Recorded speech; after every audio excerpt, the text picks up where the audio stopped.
And just like that, we are live, coming to you directly from Mandalay Bay Convention Center here in Las Vegas. So good to have you all with us here on the live streaming broadcast. Thanks to this entire incredible Cisco TV crew. What an incredible event we have ahead for every single one of you. My name is Steve Moulter. I am one of your 5 hosts here on the streaming broadcast all week long. I'm going to introduce you to your other 4 hosts in just a moment. But right now, I want to let you know we are just 30 minutes out from the day 1 keynote. We are all so excited here at the show. 25,000 streaming into the keynote space just down the hall from where we are right now. Chuck Robbins, Jeetu Patel, phenomenal team with some special guests as well, showing us how to lead in the agentic era. Top minds in the industry showing us what it means to build, to secure, to run an enterprise where people and AI agents work side by side, work in partnership, in cooperation with one another. Cisco is the critical infrastructure for the AI era. What does that mean for you? AI-ready data centers that help you to modernize your AI infrastructure, power your workloads everywhere. It means future-proofed workplaces that are helping you to reimagine the way that business happens everywhere that it happens, and then digital resilience that's keeping your organization up and running in the face of escalating disruptions. So excited for that day 1 broadcast. And again, we are coming to you live throughout the week. We're going to take you right up to the keynote, all the way through the keynote, and then all the way across the entire Cisco Live conference. All week long, we want to hear from you on social media using hashtag Cisco Live, whatever social platform you prefer. Please reach out to us. Talk to us about where you're watching, where you're tuning in from, what you're excited about. Go ahead and comment on social media on what you hear in the keynote and all of the fantastic sessions and center stage presentations. We want to hear from all of you throughout the day. As promised, I want to introduce you to the other 4 hosts here on the broadcast. All I have to do is turn slightly to my left. Here's the amazing Z Williams. Hi, friend. Hi, Steve. I am super excited to be back in Las Vegas for Cisco Live 2026. I tell you, I am just ready for all that's going to be going on throughout the studio, throughout the world of solutions. I'm just ready. I am so ready. You always come with the energy. You are always pumped up. You're always excited for what's going to happen next, for all the great interviews, and you've got some phenomenal interviews lined up. I won't break the secret on those right now. We'll talk about it later, but hopefully you and I will keep talking throughout the week. But I'm so glad to share the top of the day with you, my dear friend. My friend. I'm ready. All right, so we're going to go out to the keynote now. Like I said, 25,000 people flooding in the door. There are the very happy Rob Boyd and incredible Lauren White, who, by the way, is going to be on stage in the keynote tomorrow. Again, I wanted to kind of give that away right now, which is so exciting. Let me hand out to the 2 of you. Rob, let's kick it off with you, and then you'll pass it over to Lauren. Steve, you remind me of when I'm flying in on the airline, and there's always that snooty airline attendant that comes on and goes, "Let me be the first to welcome you here." And I'm like, what if someone else wanted to welcome us here? Yes, Lauren is going to be on stage, and we're so proud of her because she just keeps working her way up. Speaking of which, my name is Rob Boyd, by the way. This is Lauren White. So happy to be together with you guys, with everyone here. We're here as the executives are arriving. Lauren snuck me back in the green room. Normally I'm forced to only be backstage, and it turns out they do have much better snacks. I can't thank you enough. Having an inn has been fantastic. But Lauren, as a security engineer, how do you look at this different in terms of this moment in time and what you expect to learn and accomplish coming out of this conference? Thoughts? I am so excited simply because, as we see, we are in the age of AI, and we are also in the age of AI attacks. And so things moving at machine speed, I'm super excited to see how we are solving our customers' problems. How are we protecting them? How are we doing even more to make sure that we are giving them the tools they need to succeed? So there's just so much to say, so much to do, so much to see. I cannot wait for you all to hear what's coming. I'm excited. All the pieces are coming together. It really yes, is. we arrived here with a lot of problems and stuff we got to work on, but we also arrived with a lot of answers, and that's what we're stringing together today. But with that, Steve, we're going to get some people here, maybe get the flavor of the conference, so check back in with us if you don't mind, but I'll throw it back to you. I love that. Thank you so much, Rob. Lauren, you guys are amazing. You're our eyes and ears out there in the keynote space in the arena, which is just down the concourse back over here on this side. It's about to get very, very loud in there. So I think, Z, next time we head out to the 2 of them, they won't be able to hear a thing. But again, reporting with that energy, Lauren just hit it so on the head there, right? The age of agentic. As the AI era rolls up on us, so do the security challenges that come along with the AI era. We are so excited to hear what people are going to say, but I think Rob also nailed it there where he said, this is where we come together as a community to fix those problems. Get answers. Get answers. So I see my fabulous friend and our fifth host. I'm not going to call her our fifth host. I'm going to call her our first host. We've just already gone through the other four, saving the best for last. Michelle Corpora is out in the world of solutions. Hi, my friend. Hey Steve, it is so great to be here for my third Cisco Live and my second as hosting with you all. Steve, Rob, Lauren, Z, you guys are a pleasure to work with. This is an excellent community. Everybody, folks, get excited for today.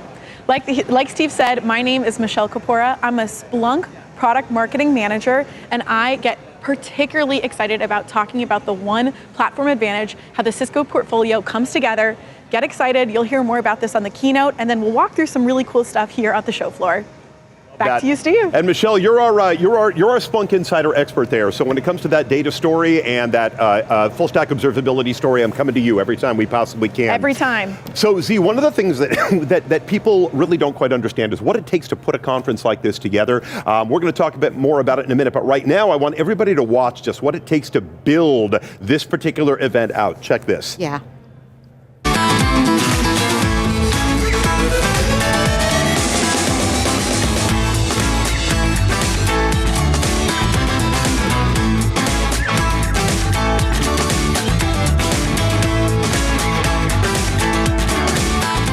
I mean, seriously, all of that effort to build out this amazing space for us all to play in, right, Z? Yeah, right. And I heard you had a conversation with Laura and Heather, and we're gonna take a look at what they had to say.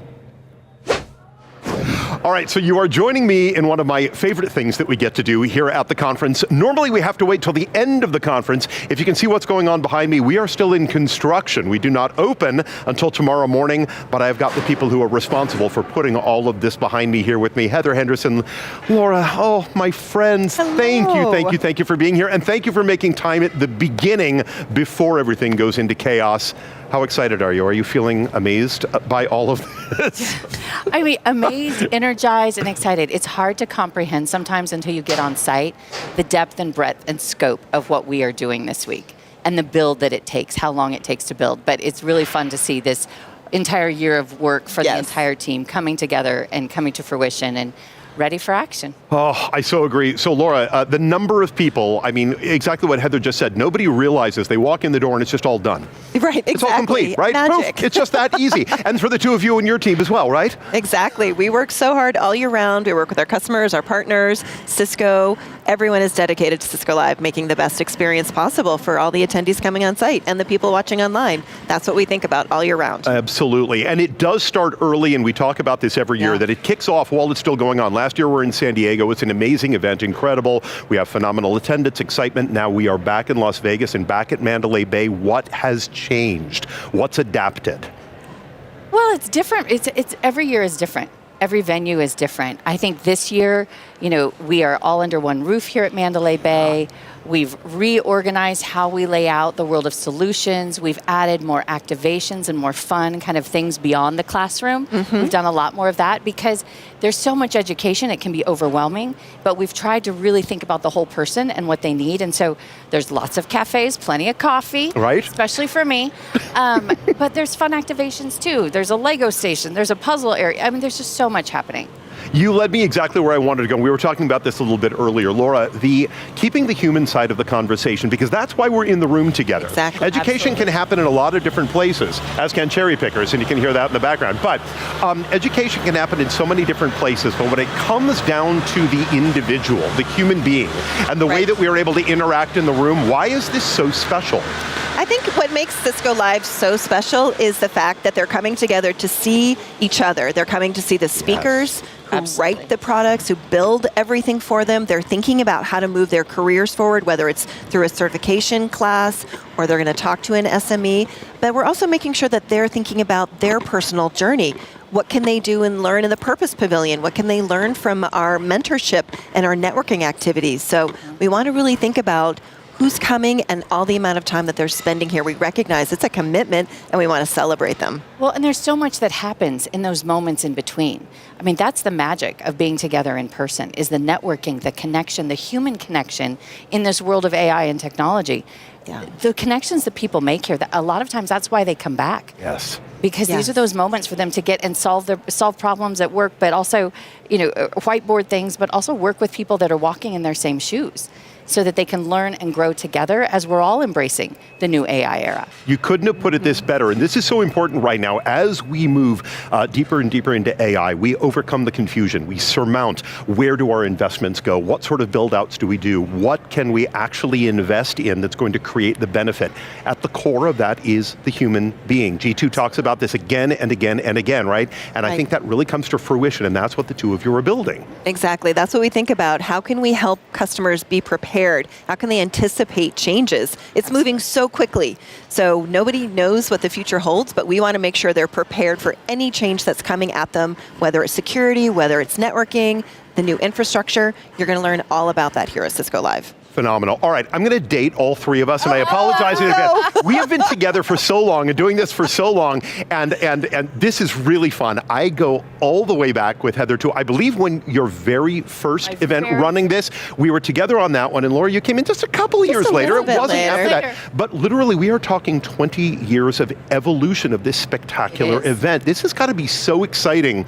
This isn't just a one-off. This is building and building and building and creating something new and different, maintaining excitement, growing the Cisco community. What does that mean to you on a personal level? Well, I'm overwhelmed and humbled that I've been on this project for 20 years, but it's really because of the people that we get to work with across Cisco and our customers and partners, and how much joy they find in coming here. But I think what is really interesting is Cisco Live was born after Networkers was built, and then it became Cisco Live, and we've had this 20-year legacy. Now it's really this next opportunity for us, because we're now a global team.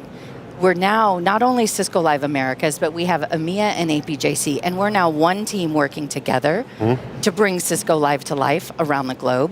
And I think that's making a big difference. So I'm super excited about this next chapter, and the role I'm in, and being able to do it with my partner, Laura. I mean, we're thrilled for the next chapter of Cisco Live, and to see what we can bring to life. It's time. Yes. And you're the cutest peas in the pod as well. Laura, from your perspective. I mean, I think, you nailed it with the human element. I can't wait to come on site. I love my team, but we're all remote, so we see each other, and then we see the speakers, and then we see the customers, and then we see the partners, and it's just this whole circle that we're here to learn and to talk to one another and think about the future. Everyone's really excited about the future. Where are we going? It's scary, but we're going to give you the foundation, and we're going to make sure that we're doing it together. We're on a journey together, and that's the best part. So good storytelling. And it does make me go back to that fabulous arena that we were in together in Orlando, when we would invite in first-timers, people who had never been to the event. And remember, that's what we would do. We would put up slides. What is available to you here at the event?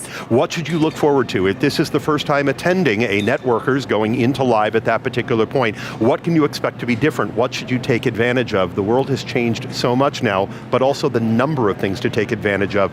It's like a different planet. It's night and day from when I started on the project in 2006. And what we have today, we envisioned back then, and now we have it, and we're just excited to set the vision for what the next 20 years are going to be. So, set vision for us. Tomorrow morning, the show kicks off, the event opens up, people flood in through the doors, excitement is incredibly high, it's Old Home Week, everybody's hugging on each other and just so grateful to be back in the room together. What can we look forward to? Kind of set us up for day one.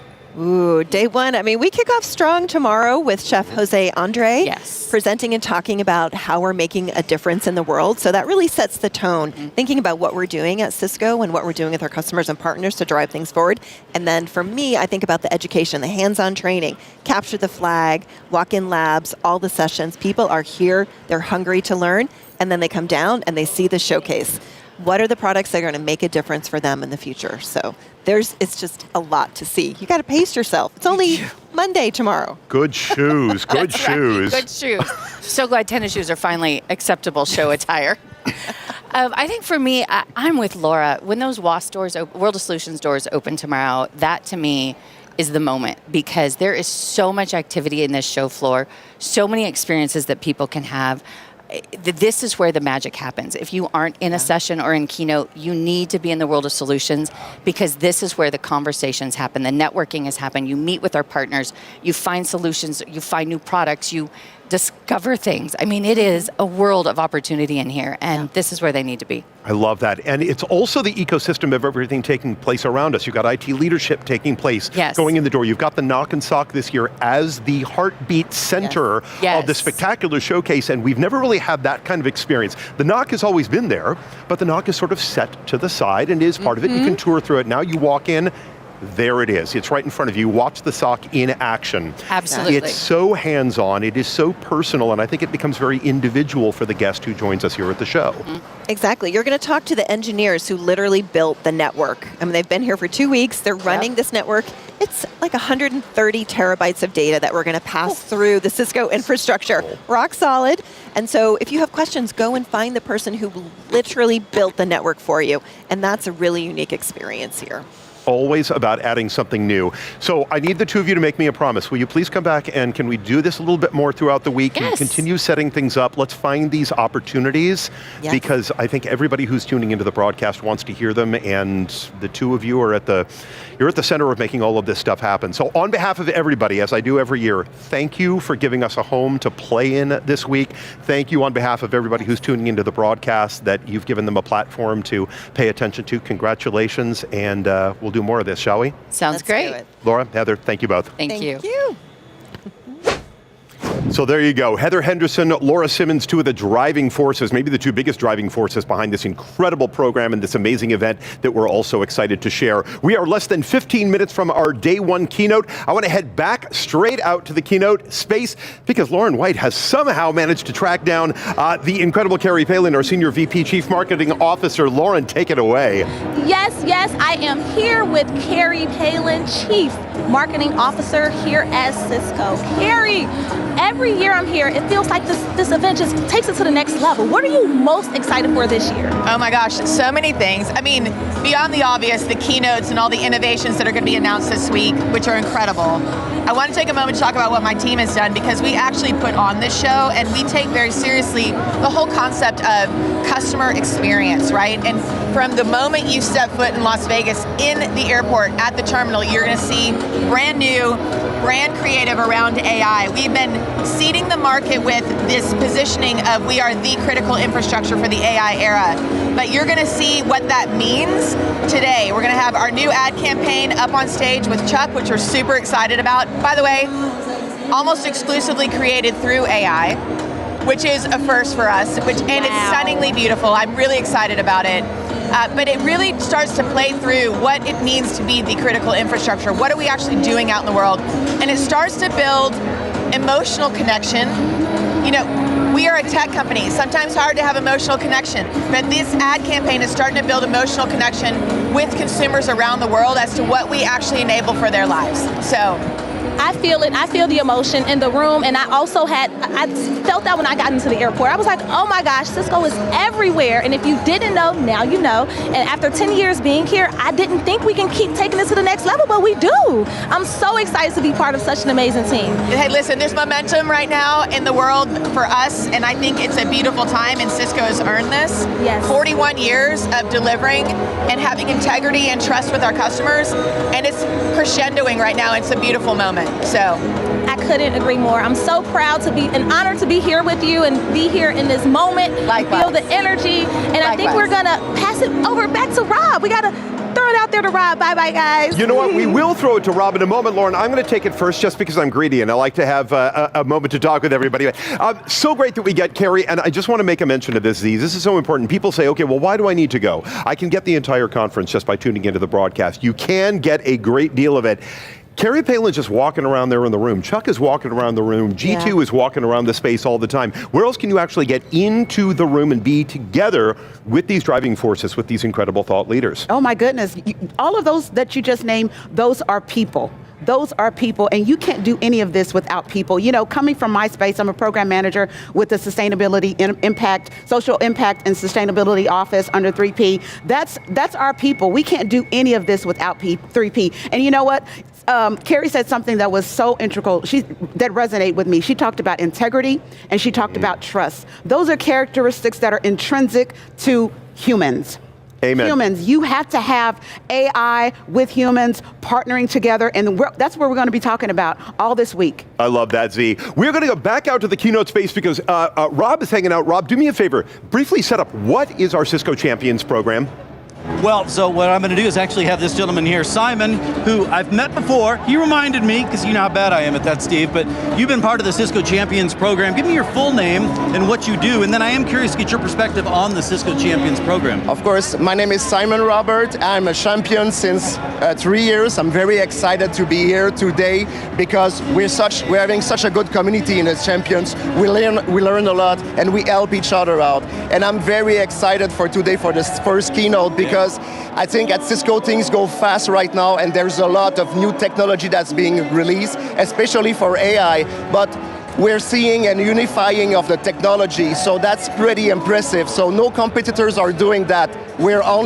Cisco is doing that, and honestly, clients love it. Yeah, well, I'm curious on the champion program specifically. So I am a Cisco champion as well now that I'm external to Cisco, technically speaking. But you guys are all specialists in your own way. A lot of you running your own companies and this type of thing. But the idea is that you have a feedback loop within Cisco that's at a deeper level than just anybody out on the streets. And this allows you to integrate with your customers in a better manner with Cisco solutions. Am I roughly summarizing that correct? Of course, so every month we get technical review of new technology that will be released. So we know before everybody else the new products that will be available for our customer. So of course, to be part of the Cisco Champions help us as Novbox to serve our clients better. Perfect, and this is one reason why I encourage anyone that is saying, wait a minute, I think I could be a Cisco champion. Check into it, because you probably can, and there is a ton of value, even just lurking on all the conversations you guys have. I learn a lot because you guys really bring a ground level truth to things that I find inspiring and very interesting, and you guys are really good about supporting each other and sharing each other's ability to post more often, to be more engaged in the community. So I really love that. What's the one thing you're looking for, maybe for your team, maybe for your customers, to come out of this week? I'll say to discover and learn more about Cisco Cloud Control. I think it's the key part, the key component that we will be looking at today at this keynote. So to unify everything and make sure that the network is secure. So with AI, it's fun, but it's dangerous. We need to have companies like Cisco protecting our data center and our customer, of course. Yeah, I really do think Cisco is in a very unique position and a competitive moat with the ability to pull this level of data from silicon all the way to the cloud and everything in between, right? And be able to draw a consistent picture that can allow us to make better decisions and turn up that autonomy dial. We'll talk more about that later. Thank you so much for reaching out to me, and I always appreciate talking to you and your peers. We'll try to get a few more. With that, Steve, we'll check back with you in the studio. Thank you so much, Rob, and to Simon as well for kind of bringing up that detail in that story. Cisco Champions, so important because not only are they incredible experts on our technologies and capabilities, as we just heard, they are that direct link to the customer, the way we can listen to the customer, respond, react, and give them what they need. I want to go back out to the world of solutions one more time. Michelle Corpora is standing right in the heart of everything. Michelle, looks like you're kind of halfway between digital resilience, future-proof workplaces. We haven't opened up yet, which is why you're just beautifully framed out there by yourself. As soon as the keynote is done, boy, you're going to be in the midst of the crowd. What are you checking out? Steve, thanks so much for throwing it over here. I am here in the world of solutions. One thing that Carrie just said is that from the very beginning of landing in the Vegas airport, through the keynote, through the world of solutions, you are going to get innovation and brand and excitement at every step of the way. I think I mentioned this is my third Cisco Live. I've been hearing Steve, Rob, Lauren say every year they up it. They really do. I'm here going to walk you through a little bit of what you can get excited about. So let's get a sense for the scale of this. We have everything from demos, lounges, activations, and let's start right here, future-proofed workplaces. We've got some fun things for you. Take a look at this Cisco Cafe. You can call, text in a cappuccino, a latte at any time of the day, and that WebEx AI agent is there for you. So seeing these in action, these real-world examples, along with demos, it's bringing it to you. All right, we're also gonna talk about when you hear really exciting announcements, innovations at the keynote, those are incredibly exciting, but where you'll see it come to life is on this World of Solutions show floor. So we've got demos, we've got exciting activations, like I said, we've got people to connect with, to show you how you can bring this to your organization at scale. So follow me into digital resilience. This is one of the 3 key areas of how we like to talk about the Cisco portfolio. And one thing that I really love, of course, being a product marketing manager at Splunk, is unifying your machine data. So we talk about it in 3 phases. You unify that machine data, you fuel and contextualize it, and then you activate it for AI. And let's end right here. We're gonna end with the Cisco Platform Advantage. How does that portfolio come together? In the keynote, keep in mind Cisco Cloud Control. I think you're gonna find some incredibly exciting announcements. This is some great stuff. So when you're done with the keynote, come on down here to the show floor, get your hands on some demos, talk with some of our experts, learn how you can thrive in the enterprise AI era. Steve, back to you. Michelle, thanks so much for walking us through that. We are less than 4 minutes away from the keynote. I want to hop back into the keynote space one more time. I think Rob has found, oh, look at this, a collection of champions. I'm not going to waste any time. Go for it, Rob. Absolutely. No, we've got a bunch of people here, some more colorful than others, as you can see. Let's go one by one. Have you guys introduce yourself. I'll do this mic. I'm Jeremy Shupek. Introduce. Jonathan from Iceland. Ibrahim from TDK. All right, so you guys are Cisco champions. Some of you sporting a little bit more, but actually very respectable on all of it. That's a commitment through it. Let's start with you. Why the cape, by the way? It's a Cisco challenge, like participating, taking pictures, and just participating in the Cisco Live challenge in the event app. So you're saying you're engaged. I put in the work. Yeah. You have been engaged. Yes. And look at you, now you're here on camera as well. Ibrahim, tell us what you do and what you're here learning this week. I'm working for a company in Denmark, helping a lot of critical infrastructure customers. We say we help people with getting water at their houses. Oh my gosh, I'm okay. part of the Cisco Champions, so I'm sharing a lot of what I've learned through the years to the public so that they can get something back from it. I love that. So you're an educator as well on the whole, you're an educator as well on the whole thing. Yeah. Sorry, then nobody can hear me, but that's fine. Thank you, by the way. And Jeremy, we've met several times. We always have a good time together. What have you been up to lately, and what are you looking for this week? I'm looking for a lot of the roadmap sessions and being part of the Cisco Insiders group. And it's an awesome community where we share our knowledge and we have a great time. Well, what's the key to getting your boss to approve you to be able to come out here consistently each time? Are you bringing back and just raising the value of the entire team? What's your secret? We are pretty much a full Cisco shop, so Cisco Live is pretty much my one conference a year that I get to go to, and bringing all the knowledge back to the company to get everything out of the Cisco products is definitely a benefit. Well, I'm going to ask another question. If we start getting a countdown, I got to throw back to the studio. But let me ask you, what are the expectations on you when you come to something like this? Are you training people that couldn't afford to come out? Are you looking to meet customers? It's being with the customers and bringing value back.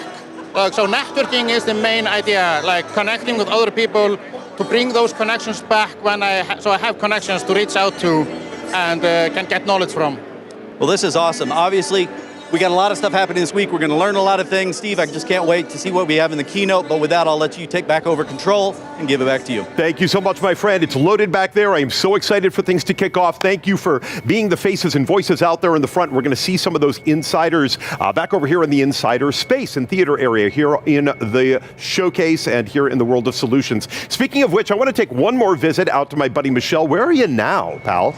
Steve, you've found me in digital resilience. There are some really, really cool activations, demos, hands-on labs right here for all of you guys to check out after the keynote.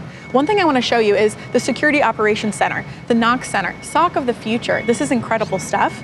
And we've got, when we say demos and real-world examples, the purpose of these solutions is to show value. So how will this save you time, resources, energy, onboarding, offloading, really making sure you're moving from that reactive to proactive organization at scale. This stuff is going to be really fun. Come on down. Although the show floor is completely empty right now, everybody, of course, is packed, waiting to hear the keynote. This will be a really fun way to get together, network with people, meet people. You'll see some people out here for sure. I'm not the only one yet. All right, Steve, thank you. Thanks so much, Michelle. I appreciate it. We're going to keep coming out to you. Z, guess what? It is time, my friend. It's How you time. feeling right now? I am excited. I tell you, the energy in this place, you should be here. If you're not here, you need to be here. Steve, what are you looking forward to hearing? This is going to be where we bring together the new announcements. We just heard about cloud control. We're going to hear about Mythos on the agentic front. We have got all sorts of different pieces of the puzzle that start to fit together as we go from agentic era conceptual to actual practical application. I think that's really what 2026 is all about. I was talking with Oliver Tuzik yesterday. He said this is where everything kind of comes together. It is the first time that we have found ourselves at a collision point between the technology capabilities, the network foundation platforms, the data centers we've been creating, and the demand within the organizational space. Okay, I guess we're going back out to Lauren again. I wasn't planning on going back to Keynote, but I guess that's what we're going to do. And I am here and I'm ready. It's interesting when you're in the keynote and you're walking past and you hear the chatter, even though it's loud, you can hear people excited, and I'm excited. I would say that, I'm with you, Z, if you're not here, you're missing out for sure. If you ever had a case of FOMO, this is the time to have it. Fear of missing out, that is. I am going to throw it back over to you at the studio, Steve and Z. All right, thank you guys, you're looking fabulous. All right, so Chuck Robbins, Chair, Chief Executive Officer, Jeetu Patel, President and Chief Product Officer, amazing guests coming up, joining the critical infrastructure of the AI era conversation, right? Brian Niccol, Chair and CEO of Starbucks, is going to be on board. Hasmukh Ranjan, Senior VP and Chief Information Officer at AMD. Like I said, leadership, right? In this fast developing agentic era, this is not just about ambition. Ambition is not enough. Our organizations are only going to win if we can put AI to work alongside our people. That is what it means to deliver that critical infrastructure that makes the agentic era possible, right? How can we fuse security into the fabric of the network? How do we enable more visual and operations? Do it at machine speed? How do we transform our data into AI-ready intelligence? And how do we empower our teams to securely harness agentic AI and then do it at scale? These are big demands that we have for our time. We're so excited to hear from the leadership, not only of Cisco, but these phenomenal partners bringing us the entire story. Remember, hit those comments, tell us what you love, use hashtag Cisco Live on those socials. We are headed out. Here we go.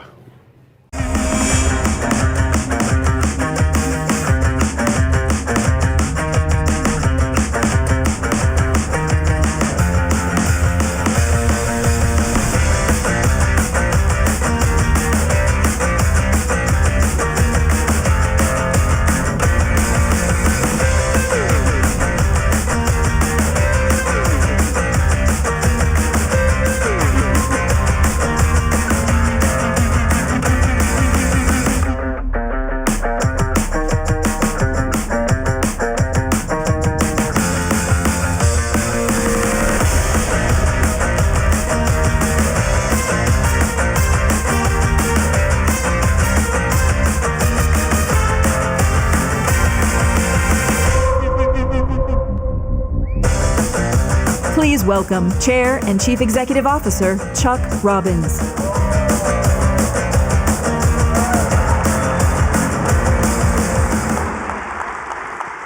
Thank you.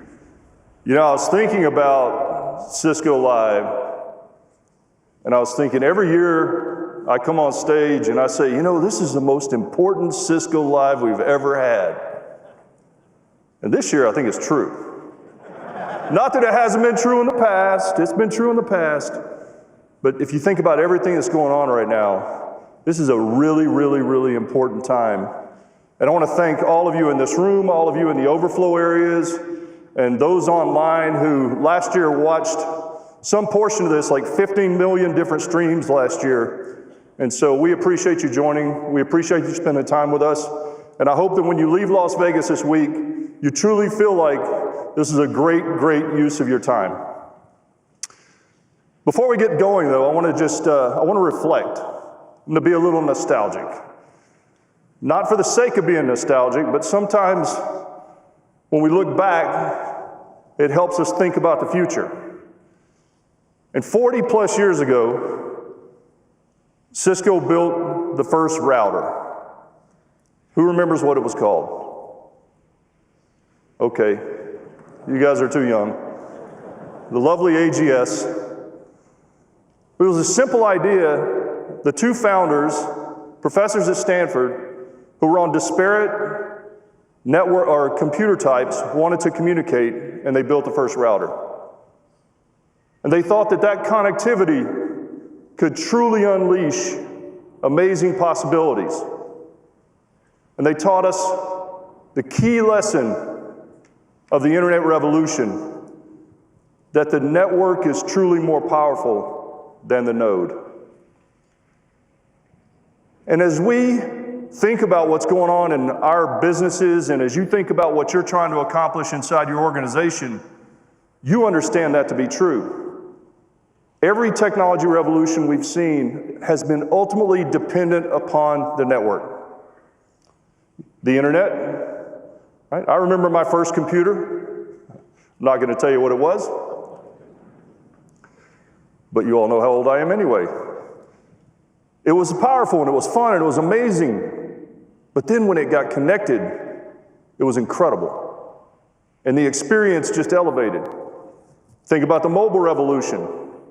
I remember hosting young students at Cisco, and they would come in and if you really pressed them, they didn't really know what we did. They didn't know what we built. And I would always tell them to pull out their phones, and I just said, here, I'm gonna make it very simple for you. If we didn't do what we do, that wouldn't work. And then they go, oh my God, I don't know what you do, but please keep doing it. And then cloud, and now AI. The buzz we hear around GPUs is incredibly important. The models are incredibly important. Inference is incredibly important. The apps, the agentic revolution, all that mythos, which we'll talk about later. They're all nodes, though. And they're super powerful independently, but they're massively more powerful when they're networked. And none of it works without you and the things you do to make it all come to life for your organization. And the good news for us is this thing's moving really slowly so we can take our time, become educated, understand it, design a multi-year security architecture. Okay. It's moving faster than anything we've ever seen in our lives. And not only is the technology moving fast, we get to layer on a lot of other things going on in the world. The geopolitical landscape is complicated. We have inflation primarily due to the war in the Middle East. We've got political division, polarization. The world's dynamic at a time where we have a sense of urgency. There's a lot of uncertainty, and it's a bit chaotic. Aren't you glad you came? But you think about it. We're in a full-out sprint. I mean, many of you walked in the room maybe half an hour ago. But you realize, like, the world we live in today, in the last half hour, a new model could have been launched, that we'd all be scrambling. An attacker might have taken down some major system. Some political statement could have caused a seismic shift in the global geopolitical landscape. This is what we're dealing with. Which is why it's really important for all of us to do the things that we're doing to help our customers or to help your organizations, whether you're a customer, government, enterprise, partner, actually deliver the right technology with the appropriate security, with the right workforce. That's never been more important. And despite all the uncertainty and despite all the fear, I fundamentally believe that we will together meet this moment because of all the people in this room and all the people who are watching today online. Because as we look at what has to be accomplished, many of us have been here before. There was similar uncertainty with the rise of the internet. I remember when some folks in a company I worked for back a long time ago said, we're never going to run IBM mainframe traffic across that little junior network you're building. Right? Or there'll never be an internet connection into this organization. That's just crazy. Do you realize the risk we would have if that occurred? People were fearful. People were distrustful. They didn't understand it. And all of you or your predecessors led the way. And look at where we are now. Everybody talks about whether we're in a bubble. And I go, I don't know. And they talk about whether .com was a bubble. I go, okay, doesn't matter. The winners emerged. The people in this room embraced the technology, and we continued to benefit from everything that happened during that time. And you were the architects of that, and you're going to be the architect of how AI reshapes industries, organizations. Whether you're designing factory systems, you're making classrooms more personalized and productive, you're helping science analyze data and advance disease cures, transforming customer experience. That's what you're doing. You're building and securing the infrastructure that will power incredible outcomes. And we all know that when the network works, nobody thinks about it. Right? When it doesn't work, you might get a phone call because of exactly what I've been describing. The power of the network brings all of it together, makes it happen, and together we have this incredible responsibility and opportunity to build the infrastructure in a way that makes AI useful, secure, trusted, real, and that's exciting. And collectively, I believe we are truly going to deliver the critical infrastructure for the AI era. Between Cisco and you, we're at the center of this. Based on what we know today, we believe that the network traffic associated with AI will triple in the next 3 years. You remember when video was like revolutionary and we kept upgrading networks and everything? Here we are again. And by the way, we think they're going to triple based on what we know today. We have robotics, we have manufacturing, we have physical AI. All those things are going to put traffic on the networks at an incredible pace. Over 90% of you have said, I got to be modernizing my technology infrastructure today. I got to make my network more resilient. I got to be ready for this transition. We're working on it. You're working on it. And Cisco wants to partner with you because we believe we have a unique capability because we have this full stack. And G2 will talk a lot about that, I'm sure. From silicon to the platform with security, observability, to help you implement the infrastructure that you need to for your organizations to take advantage of this wave. Today, I'm really proud. I stood on stage a few years ago and talked about how we were going to increase the pace of innovation, and the teams have done just that, maybe to a point where it's hard to absorb sometimes. You're going to hear about it today. Agentic ops with Cisco Cloud Control, resilient infrastructure, trust for agentic workforce. You'll hear more of that from G2 and his team. Also Cisco IQ from Liz. She'll talk about that. In just a few weeks, we have 1,700 plus customers who are using that technology, and 90% of them have self-onboarded because of the importance of deploying that technology to understand what it is you have in your infrastructure and what you need to be thinking about to prepare not only for the AI build-out, but also to the security implications of a lot of what we've been talking about. And just like last year, we'll continue to work with you in 3 big areas. Number 1, helping you build AI-ready data centers. You'll hear a lot about that this week. Helping future-proof your workplaces. And doing all of that with a foundation of security and digital resilience. And you're going to hear a lot from G2, Liz, the team, all week in the breakouts on exactly that. And while we're delivering all the innovation, we're talking about this today and this week, we have to be ready for what's ahead. And we're working on that as well. I met with many of you this year at some point along the way. I know our teams have met with many of you. We talked to governments around the world, heads of state, US governments, and the questions they're asking have changed. Just think if we had hosted Cisco Live, say 90 days ago, we wouldn't talk about Mythos. Think about that. 90 days ago, we were all talking about memory. That was the thing everybody wanted to talk about. Then as soon as Mythos was released, we stopped talking about memory, maybe not completely, but we shifted. And this is a This is a CEO level discussion. There is an understanding of the criticality of what's going on here. And the questions that were being asked. I'm the chair of the Business Roundtable in the United States, which is the top 240 companies in America.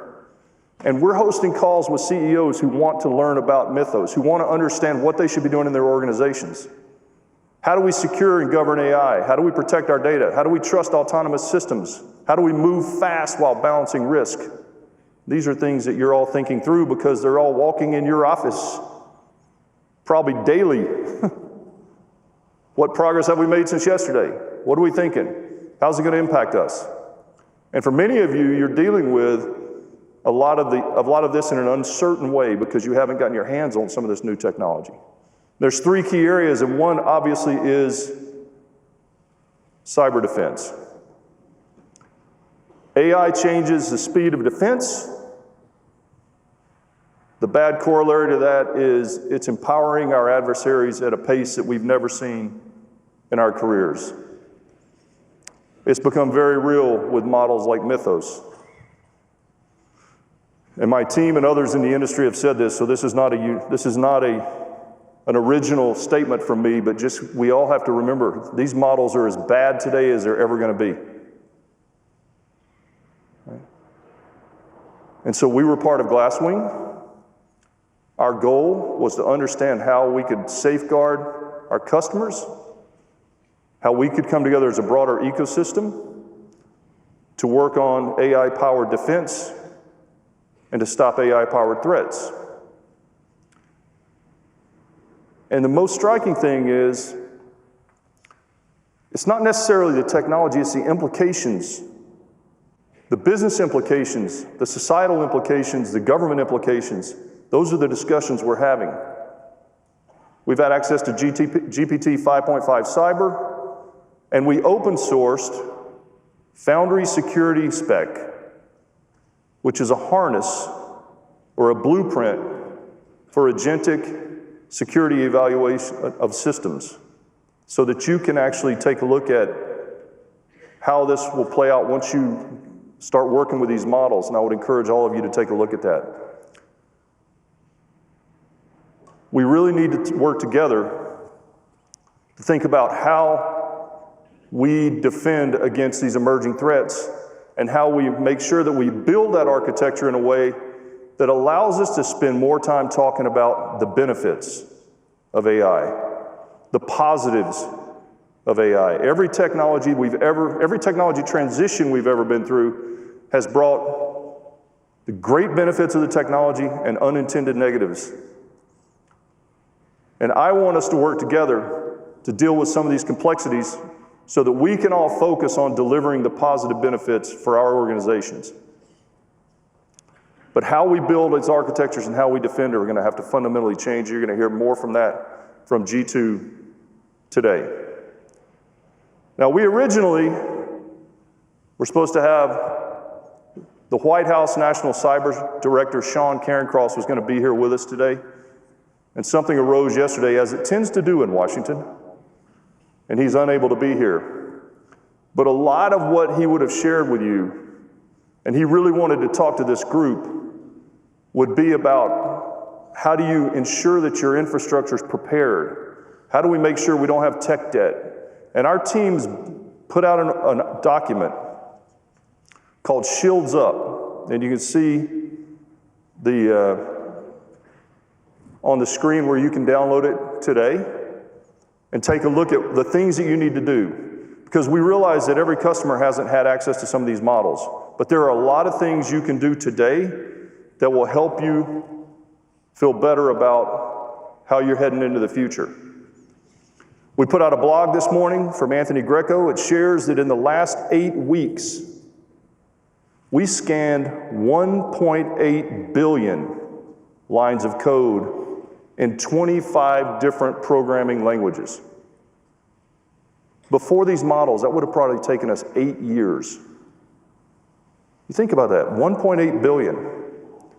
And again, remember, these models are as bad today as they're ever going to be. It's just going to keep getting better. And this is one of the positive benefits. We're finding things. We're going to put out patches. The blog explains how we're going to approach patches for our customers. as we move forward, and I would encourage all of you to take a look at that as well. We spend a lot of time talking to governments. We talk to governments in the US, we talk to governments around the world, and what we're hearing from governments around the world, and this really started in Europe, was this desire for sovereign infrastructure, where you want us to meet your evolving needs around sovereignty of data, sovereignty of AI, sovereignty of cloud services. And this means that we have to change how we operate to actually be able to deliver for you. And it's not one size fits all. I wish it was, it'd be a lot easier. But there are countries all around the world that have variations of requirements that they're asking us to deliver so that they can feel good about sovereignty and however they define sovereignty. And it's not consistent, I can assure you. But we're working hard. We launched Sovereign Critical Infrastructure Portfolio, primarily targeted at Europe early on. But we're hearing this in Asia, we're hearing this in other parts of the world.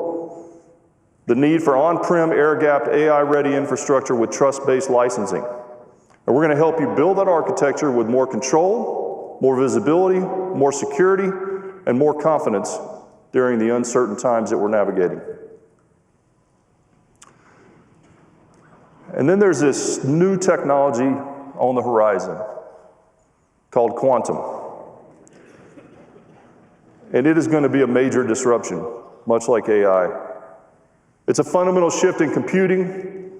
It'll be great because it'll have the power to solve complex challenges fast. If you think about combining quantum with AI and you think about attacking chronic diseases, what's possible will be mind-boggling as we go to the future. It'll also bring some risks that we all have to work on together. Some of you are thinking about this, some of you are not. We've been investing and innovating in this space over the last 6 or 7 years so that we'll be ready when you're ready. We've made incredible progress on the R&D front with a full stack of hardware, software, and we recently launched the Universal Quantum Switch Working Research Prototype. And I do believe this will bring incredible opportunities for us so that when it becomes an imperative for your organization, we want to be there for you. Then I want to highlight, we talked about the network is more powerful than the node, and that applies to the organization and the people in this room watching remotely, watching virtually. There are massive challenges that we're all looking to solve together, and it comes back to one idea, and that's trust. And you're trying to define where trust, security, governance, judgment live in an AI-powered world. And we want to continue to partner with you, continue to have the relationship that we've had for 30 or 40 years with many of you. We want to go on this journey together with you. And I think the power of this network, of all the people in this room, with Cisco and our partners, is going to be more important than ever. Because the criticality of us working very closely together to do two major things. Number one, prepare our technology infrastructure for the challenges that are going to be coming at us. But secondly, and what I hope is more important, is to deliver the benefits that the technology will provide for the organizations in which all of us operate.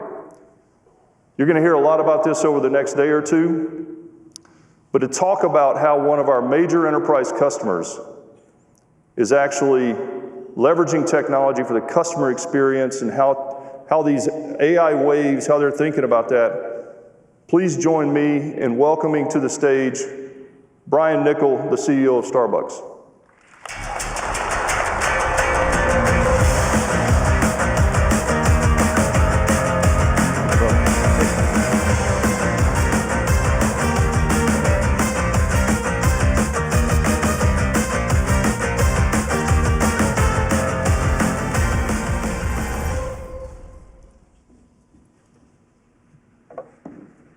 Thank you, Brian. Yeah. Hang on one second. Yeah. I need the cards. They're not up here. This is Ashley. Say thank you, Ashley. And she's a Tar Heel for those who care. Hey, thanks for coming. Yeah, thanks for having me. After hearing all that, it makes me feel good we sell coffee. Hey, by the way, I had 2 cups this morning, so I hope I helped. You helped the cause. How many people drank Starbucks this morning? There you go. Perfect. We're going to do a commercial for a few million people to be better customers for you. There you go. So Brian and I have known each other a reasonably long time. We met when you were at Chipotle. That's right. Yeah. And when you decided to make this change, we joked about how your challenges were going to be different. Maybe we'll get into that. But Chipotle was rocketing. It was incredible. And you've led multiple companies through transitions and how things change. And I'd say you're probably doing something similar right now at Starbucks.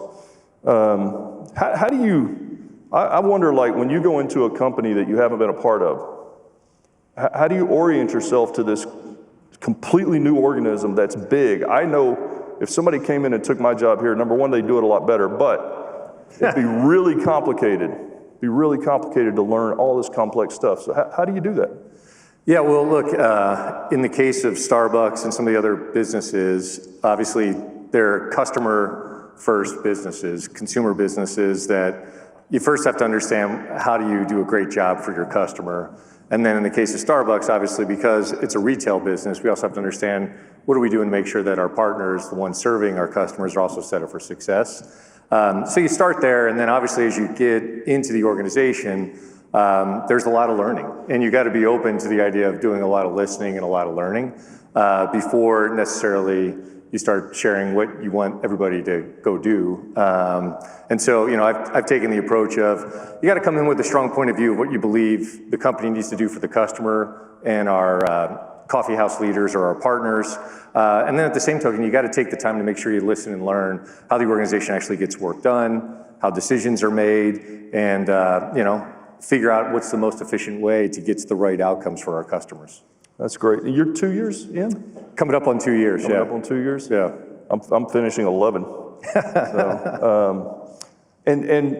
So at what point do you feel, because a lot of the folks in this room right now are dealing with all the complexity and we're all learning too. It's sort of similar to you. We're just learning new stuff in the roles we're in. But at what point do you feel like you got enough information to make educated decisions and start moving on stuff that in some cases would be hard to reverse? Yeah, I mean, look, you said it earlier, right? It's the speed at which change is happening or the speed at which culture is changing is unlike anything we've seen before. So the trick is you got to figure out how to make the decisions with the best available information and then pivot accordingly. I found that, at least in our organizations, we sometimes think more of the decisions are more permanent than they really are. And so you're better off to get going and then take in the new information and pivot accordingly. And I think that's been the biggest change that we've had to get across in our organization is we have to be an organization that's convicted in what we want to do, but we have to have the agility to listen to the feedback that we're getting and then be aware of what's changing around us because the changes are fast and unexpected. I don't know about you. I mean, every morning I wake up and I'm what happened? I'm like, here we go.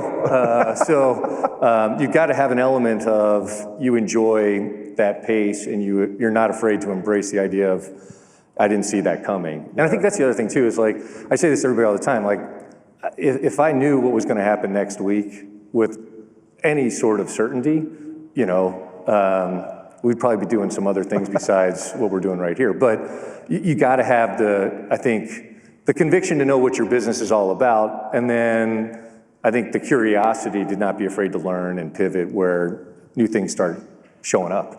You really have to make decisions knowing that 5 days later you may have a new piece of information that makes that decision completely wrong. Yeah, and I think you got to be transparent enough to be like, hey, look, It's a new day. I always tell everybody too, it's like when you get new information, you do have the right to change your mind. Yeah. You're not stuck. Yeah. I said on a podcast recently that making a bad decision and adjusting quickly is better than sitting and not making a decision at all. So I think we have similar experience on that. One of the things that you've really highlighted is the connection between your employee experience and the customer experience, and the culture that you drive, and how that translates through to how your customer experience is. Talk a little bit about how that comes to life. Yeah, so, not dissimilar to your point of like the power of the network. I think the power of connection in our business, the human connection between, call it our partners and our customers, is really one of our biggest points of difference. And that's one of the things that we've been focused on, frankly, is making sure that people understand that Starbucks is in the business of great customer experiences, and we're also in the business of creating spaces where people have the ability to connect. And that connection is human-to-human connection that we're trying to create. And we got to have a culture that ultimately takes advantage of technology, whatever information we may have, menu innovation, atmosphere, where ultimately we are the place where people say, this is where I want to be to connect, build community. And the partners that we hire are those folks that take huge pride in running their coffee house. And the fact that they would know, Chuck has a venti, what's your coffee order? You said venti. Pike Place? Just regular coffee. Just regular coffee. I just drink regular coffee, man, sorry. We got to trade you up. There's some opportunity here. That's called an upsell, right? Yeah, we're doing an upsell right now. But it is. I'm a simple guy. I appreciate that. But you know what? The barista would know, hey, Chuck is a Pike, venti, and they would be excited to see you. And our job, frankly, is to set our partner up so that they can have that moment of connection with you, and then you feel like you're in a place where, you know what, this is where I belong, this is where I can build community, whether it's a moment for yourself or a moment to share with other people. Yeah, everybody loves like people remembering, right? I mean, that's a big deal. I'm probably dating myself. It's a little bit of Cheers, right? Everybody likes to know. You are dating yourself. If you didn't notice in my keynote, I tried a few moments where I was reflecting back on something in history, and no one in here knew what the heck I was talking about. I was there for you, though. Thank God you were. All right, let's talk a little bit about digital, because we've been working with you a long time, and you guys have been a digital innovator, and particularly around how technology, I mean, this was before you, but the technology power in the store. How do you think about how that's changing right now with AI and data? I mean, originally it was like, we're going to offer Wi-Fi, and that's cool because people would go, it would attract people to your cafes, right? How do you think about today with all the emerging tech? I mean, obviously, the connection now is probably greater than ever in pieces of our business that we probably hadn't originally thought about, whether it's supply chain, preparing schedules, forecasting, kind of all the things behind the scenes that set up our partners to have a great experience. And then obviously we have our app and our rewards program that we started a while ago that relies on having the right connectivity as well. But I'd say the biggest change over the last 6 months is just the ability to do those tasks in a way that we're much more accurate, much more informed. Frankly, we're probably a little bit behind because we're going to be able to get to a place where I think the back of our stores are going to get smaller because we're going to have better information to make sure that we have the right amount of syrup in the store at the right amount of time. Yeah. And the same thing when you get to like the food experience or the drink experience, we're going to make sure that we have those products in the store at the right time, ready to go for our partners every single time. And I just think the days of having to ship cases of things are starting to move to like we can start sending eaches and do this every day because we can get to a replenishment schedule where within 12 to 24 hours, we've got the information that we can work all the way back through so that it doesn't have to be a case. It could be, we need 1 vanilla syrup and we need 1 bag of beans. We don't need cases of these things. And that's going to be really a huge unlock for us. Yeah. And I assume that the technology actually can enhance the personalization of the experience, right? I mean, without a doubt. We're seeing that everywhere. We're seeing that already. If you do it right.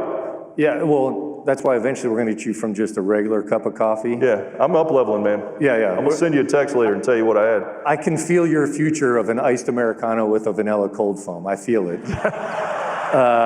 Can you guys write that down so I can get one and try it later?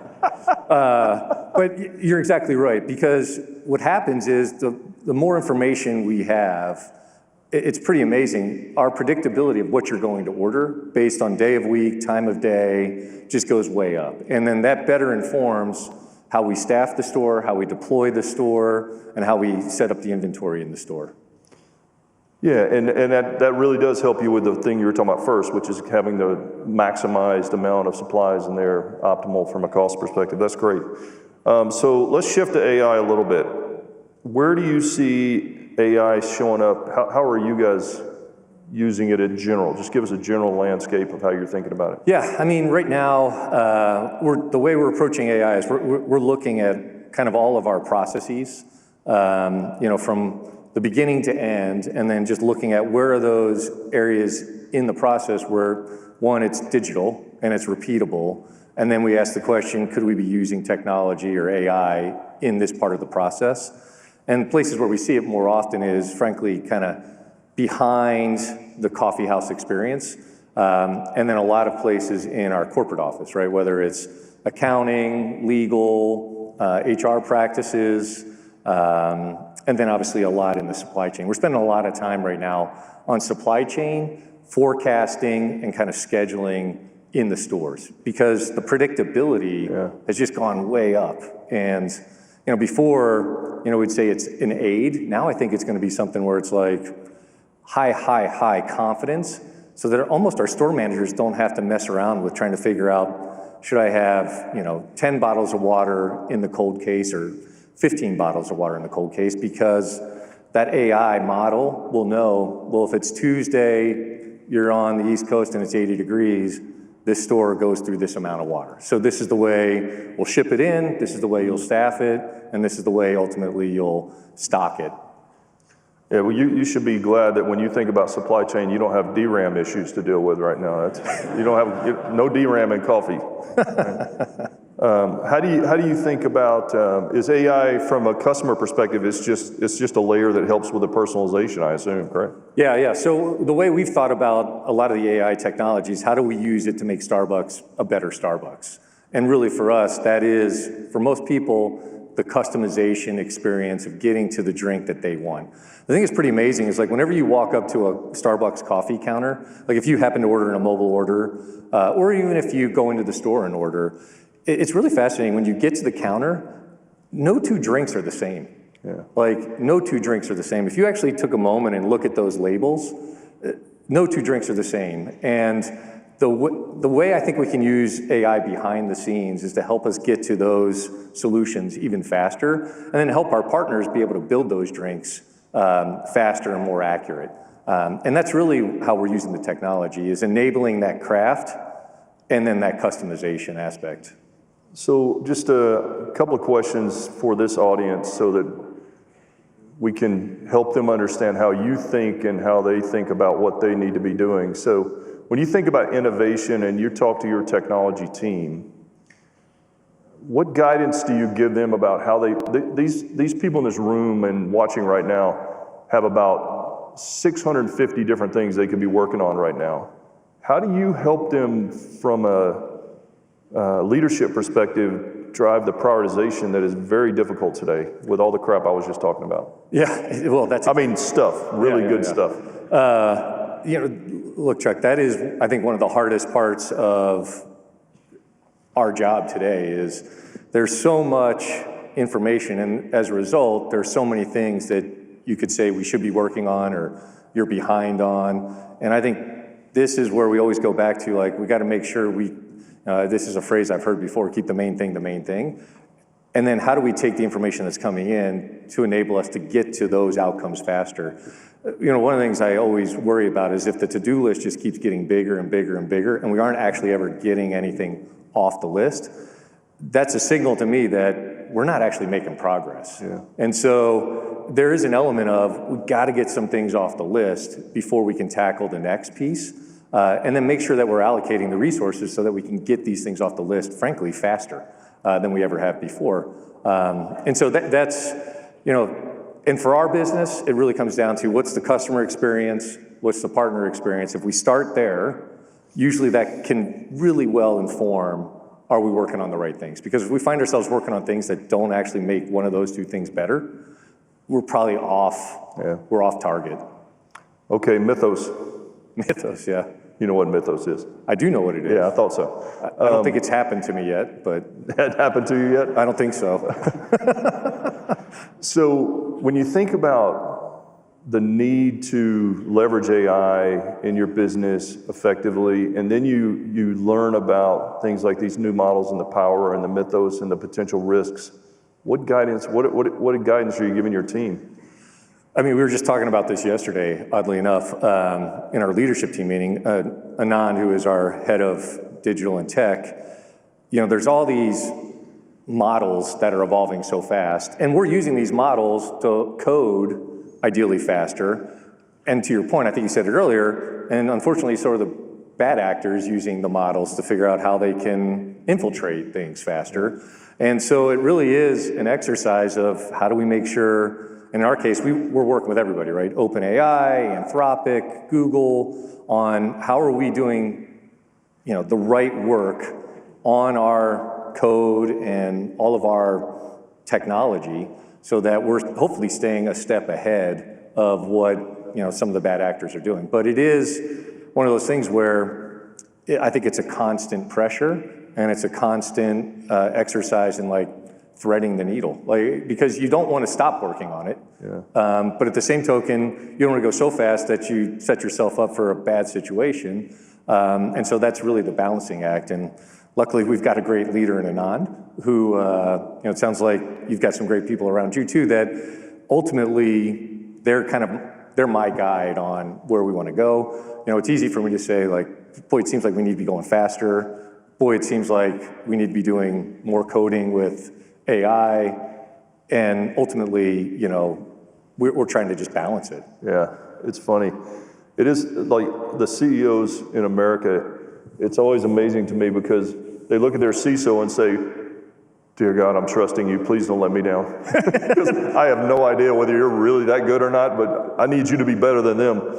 There is a little bit of that. A little bit of that, right? I need you to be faster and better than them, and I need you to be thoughtful. That's the thing I think we always try to go through is how did we just be thoughtful in this? Don't get caught up in the moment, and just be thoughtful and remember this is the business we're in.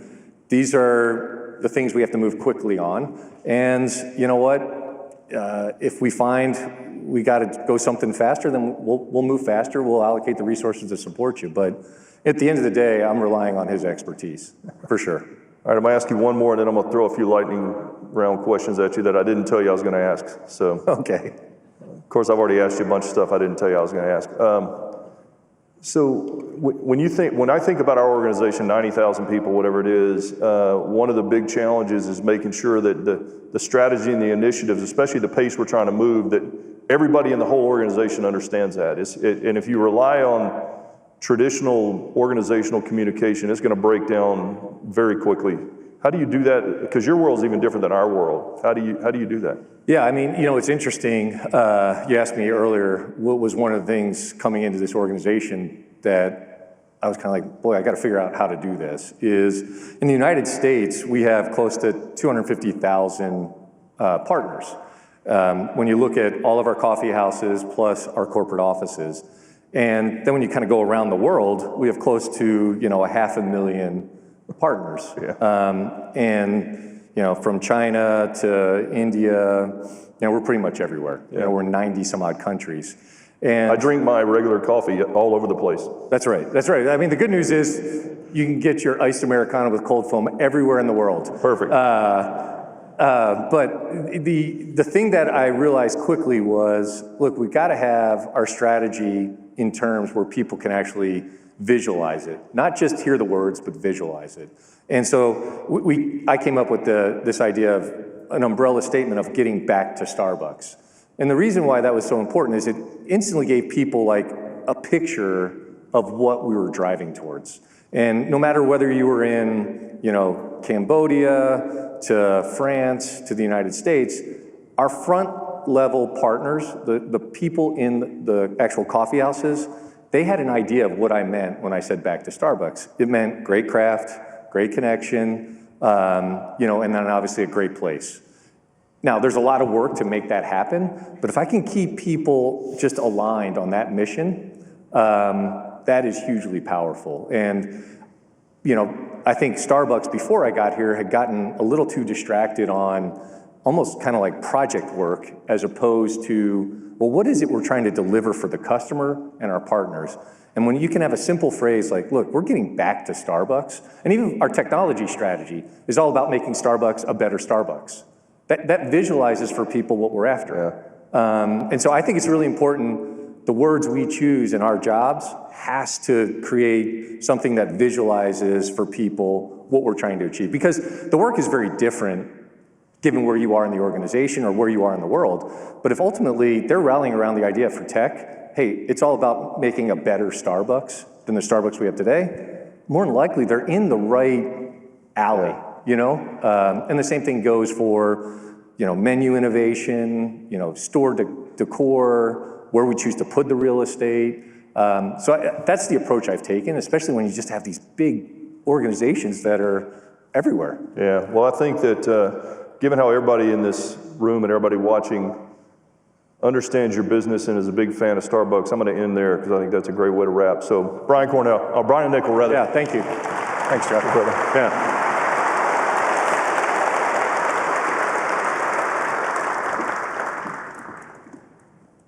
So hopefully you enjoyed that. I did. It's always good to see Brian. I was going to ask him about his golf game and all sorts of other stuff, but we'll save that for another time.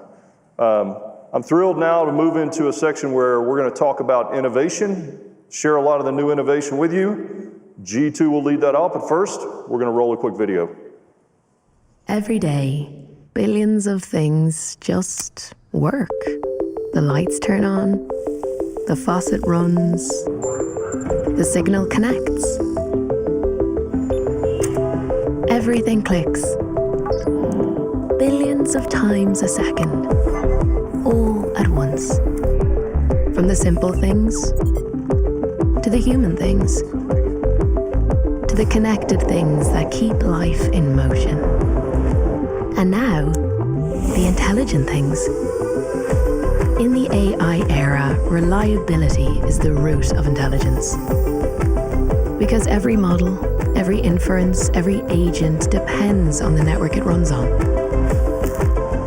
Systems that never sleep, data moving at light speed, compute breathing through trusted networks, security that protects AI and protects against it, and observability that keeps agents accountable. This is where intelligence begins. This is why the world's most critical systems run on Cisco. The infrastructure the world trusts to turn intelligence into impact. Because when everything connects, AI doesn't just work. Humanity thrives. Cisco, the critical infrastructure for the AI era. Please welcome President and Chief Product Officer, Jeetu Patel.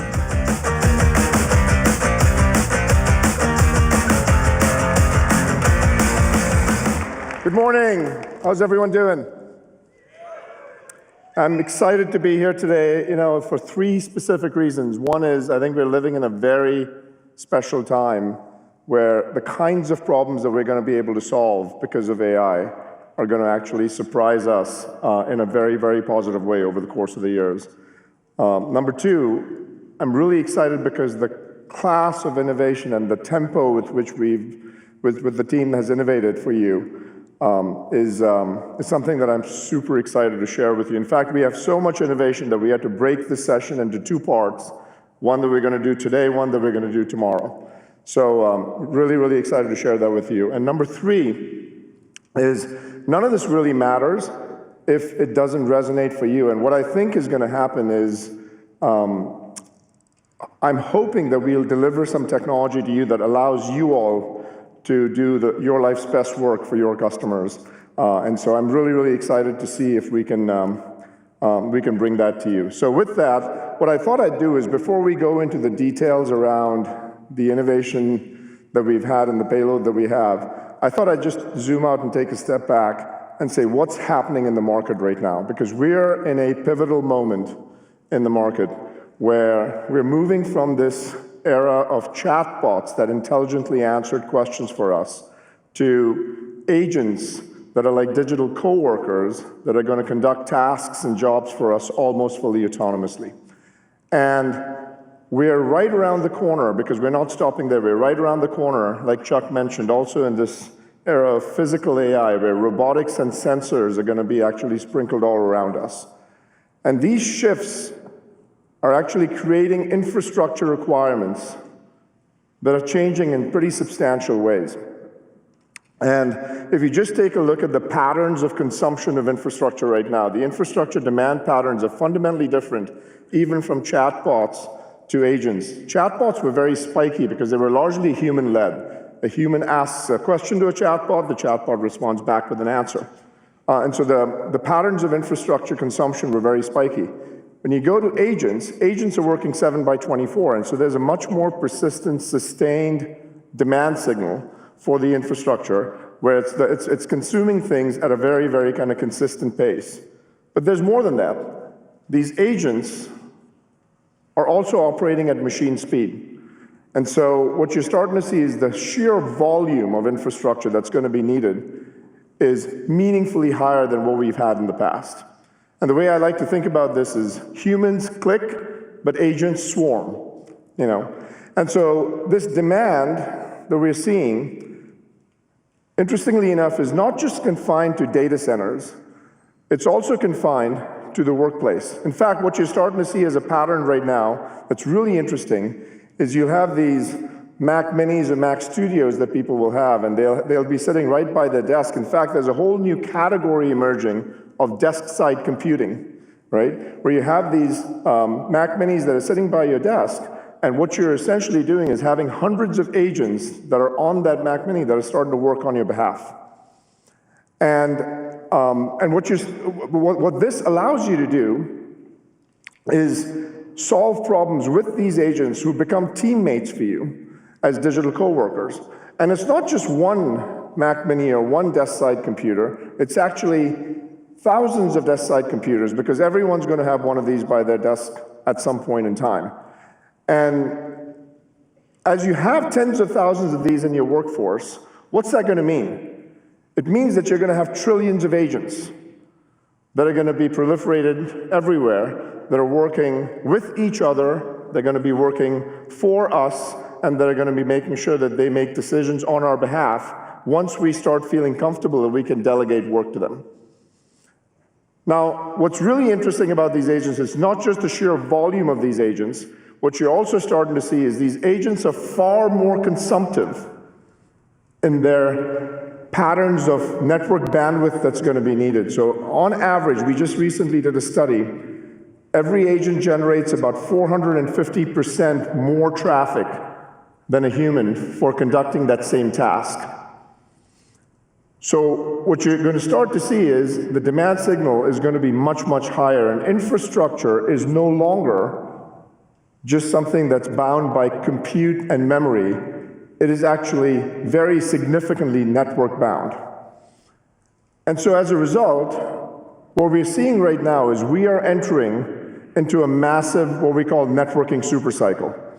And this networking supercycle is not just upgrades of infrastructure in your data center, which is actually happening at multi-trillion-dollar scale, and that's going to continue for the foreseeable future, but you're also going to start seeing those refreshes of infrastructure and reconfiguration of infrastructure happening in the workplace and happening with service providers. So what we need to make sure that we're doing is getting our organizations effectively prepared that as you have this massive upsurge of agents that are going to be conducting and automating workflows, that we have the right infrastructure that we can provide our business users so that they don't actually get constrained by infrastructure to go out and get the full potential harnessed from AI that they need. Now, this supercycle that we talk about isn't just limited to networking. In fact, we need to fundamentally reimagine security as well. Now, why is that? If you think about the agentic era, what happens? A user delegates a task to an agent. That agent then might actually talk to a bunch of other agents. It might be a local agent, it might be a third-party agent. Those agents then will make sure that they're talking to an MCP server, they might talk to a skill, they might talk to CLI, and access tools. Because one of the big differences between a chatbot and an agent is agents have tools access. They use tools on our behalf to get jobs done. And when you start looking at this entire architecture, it creates a whole new class of attacks. Now, it turns out that Cisco is at the center of addressing both of these infrastructure scaling requirements as well as security requirements for AI. And this has put us in an incredible position to drive three very, very specific and strategic outcomes for you that Chuck touched on briefly. So I'm just going to dig into that a little bit more, which is, the first one is making sure that we can help you in building out AI-ready data centers, because that's where the digital workers live. And so the apparatus that you're going to need to make sure that those data centers are operating at the speed and throughput and reliability and security and resilience that's needed, that we make sure that we can make that real. Number two, we want to make sure that we can future-proof the workplaces, because those workplaces are going to be where the human workers are, but you're also going to have agents working in the workplace, and that's going to require an uplift of the infrastructure in the workplace to be agent-ready, to be AI-ready. And by the way, these human workers need to talk to these agents within the data center, and so you're going to need that secure global connectivity fabric. And lastly, all of this is going to be extremely important that it's done in a way that's resilient from an infrastructure standpoint, what we call digital resilience, which is the ability for an organization, when they experience an outage, when they experience a breach, to be able to make sure that they can stand back up right away and not spend an enormous amount of time figuring out what actually happened, but in fact, compress the time to investigation, respond and remediate as quickly as possible, and get to what we need to get to so that the business can be back again and operational. And all of this, we want to make sure that we accelerate with AI. But here's the thing. When you think about the agentic era, it comes down to this one thing, which is every agentic action is going to be a routing challenge, it's going to be a trust decision, and it's going to be a telemetry event. And this is the very reason that we're focused on actually building out this vertically integrated platform that actually starts with the foundation of silicon and optics.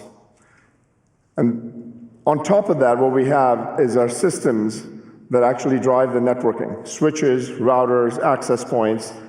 We have compute, we have data, we have the models, and then we have applications and agents. And it's wrapped around with security and observability so that you have full visibility in your estate, and you can make sure that you can enforce policy so that you can remain safe. This co-designed full stack is something that we've worked very hard to go out and build, because when you start doing piece parts, it's actually pretty hard to integrate. And so when you start thinking about building a platform, we wanted to make sure that we built a platform from the physics, the silicon, to the semantics, the meaning that actually is driven by the agents. Now, as we built these platforms, one of the things that had to be kept in mind is the core characteristics we wanted to have in the platform to focus on you. And so the first one was, we can't be arrogant enough to think that the only technology that you're going to use within your organization is Cisco. In fact, you're going to have a whole slew of other technologies and vendors within your organization. And so we need to make sure that we have an open ecosystem. We also need to make sure that the technologies that you buy from Cisco are tightly integrated, but loosely coupled. You don't have to buy everything all at once from Cisco. But boy, when you do buy two things together, they should work like magic. And third is, we wanted to make sure that we could reduce your marginal cost of ingestion of new technologies that you purchase from Cisco. It should get easier and easier and easier as you buy more things from Cisco to make it easier to ingest, and it should add compounding value to you, which means It's not just adding value for what we've delivered, it also adds value for everything else that you have from Cisco. That starts getting compounding value. So today, what I wanted to do was I wanted to focus on 3 specific areas where we are going to be helping out all of you in bringing technology to bear. And those 3 areas are: 1, making sure that we can scale network infrastructure for the agentic era for you. That's number 1. Number 2 is we want to make sure that we can secure your agentic workforce. And number 3 is we want to make sure that we can fundamentally reimagine operations and really drive a whole lot of simplicity in there. So let's start with scaling networking for the agentic era. Now, as I talked about earlier, inferencing is happening everywhere. And at the core of this is Silicon One. We make our own networking silicon on top of which, that's the foundation on top of which everything else gets built. And so let's take a look at what we've built. For decades, networks have connected us. Billions of people moving at human speed. Now, a new world is taking shape. Systems that learn, think, and act at unprecedented speed and scale. To move at this pace, the network must change. Not at the edge, not in software alone. It starts with silicon. Cisco's Silicon One was built for this moment. A single architecture that reaches across the network. Built for a world that never slows. Cisco Silicon One.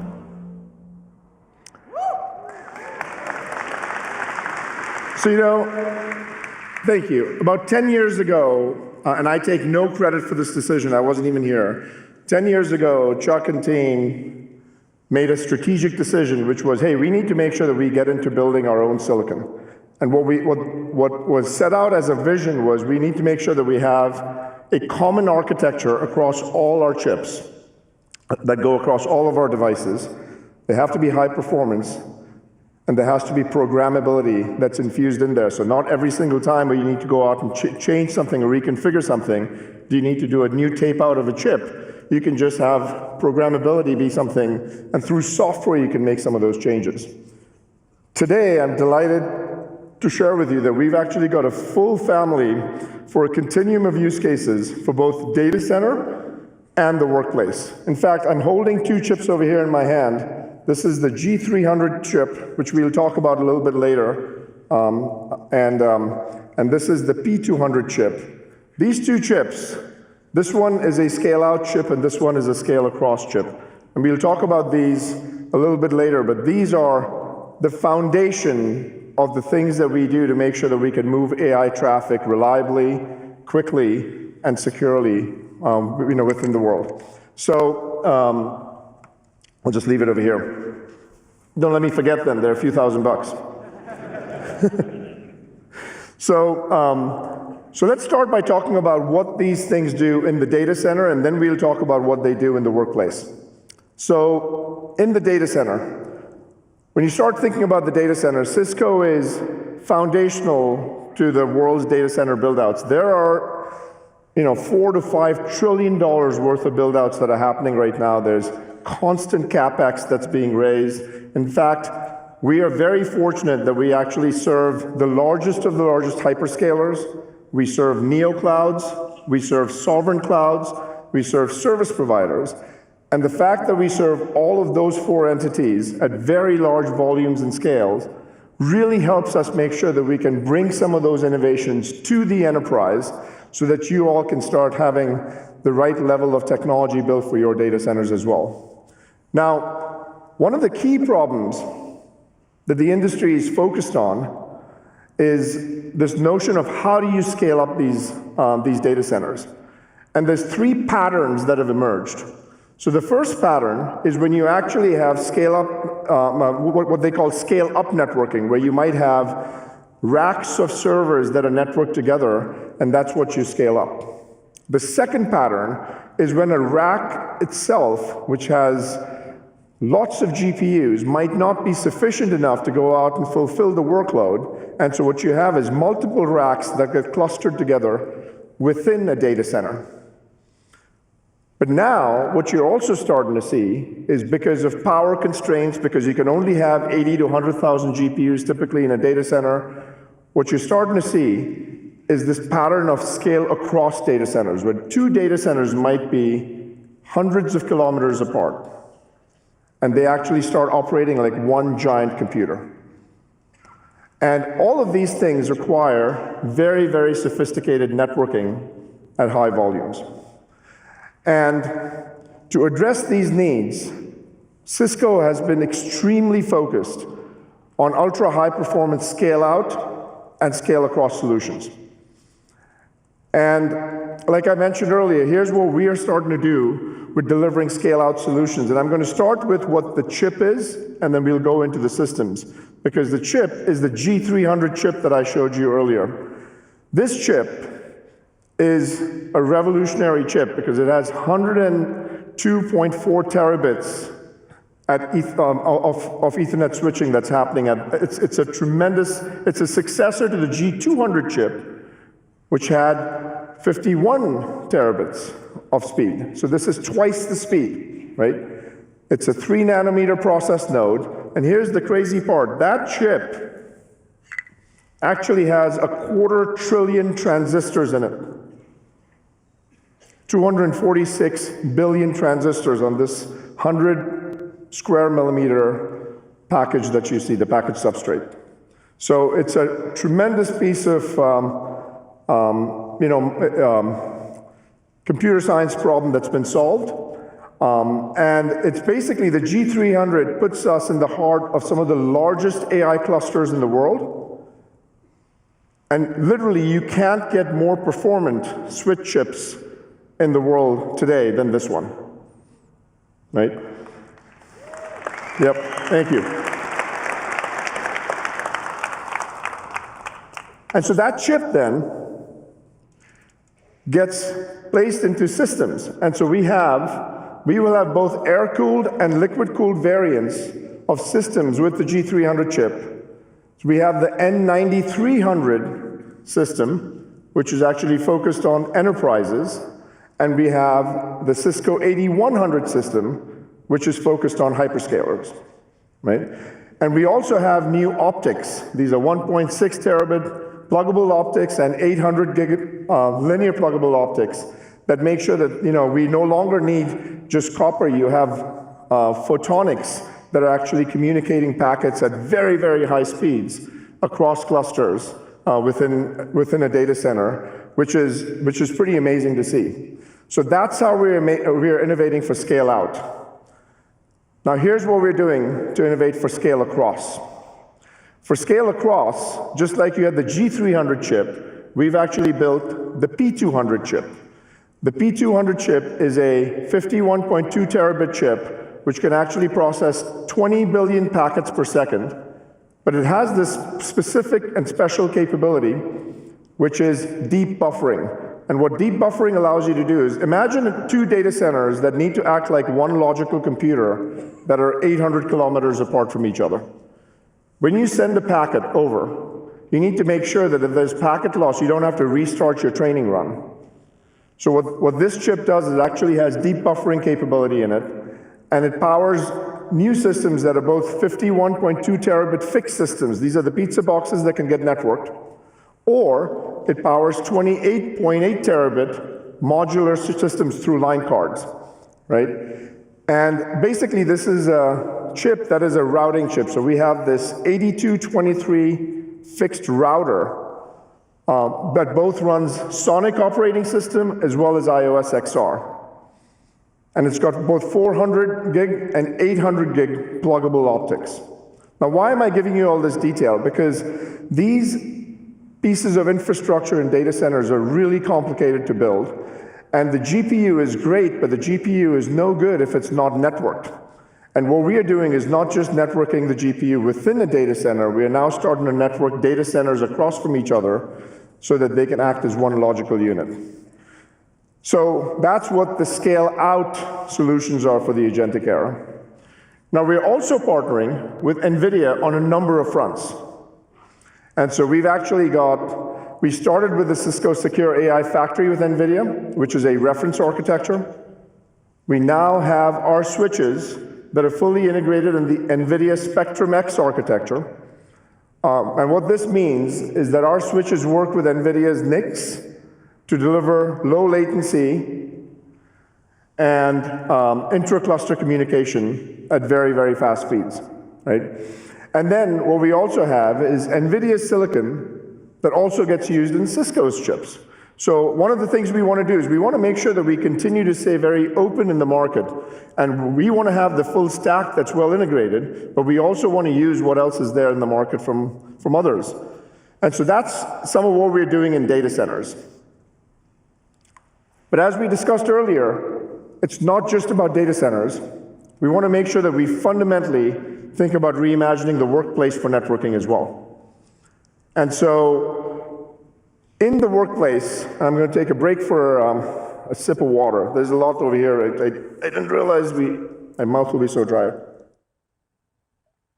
Chuck, you got a joke? Thank you.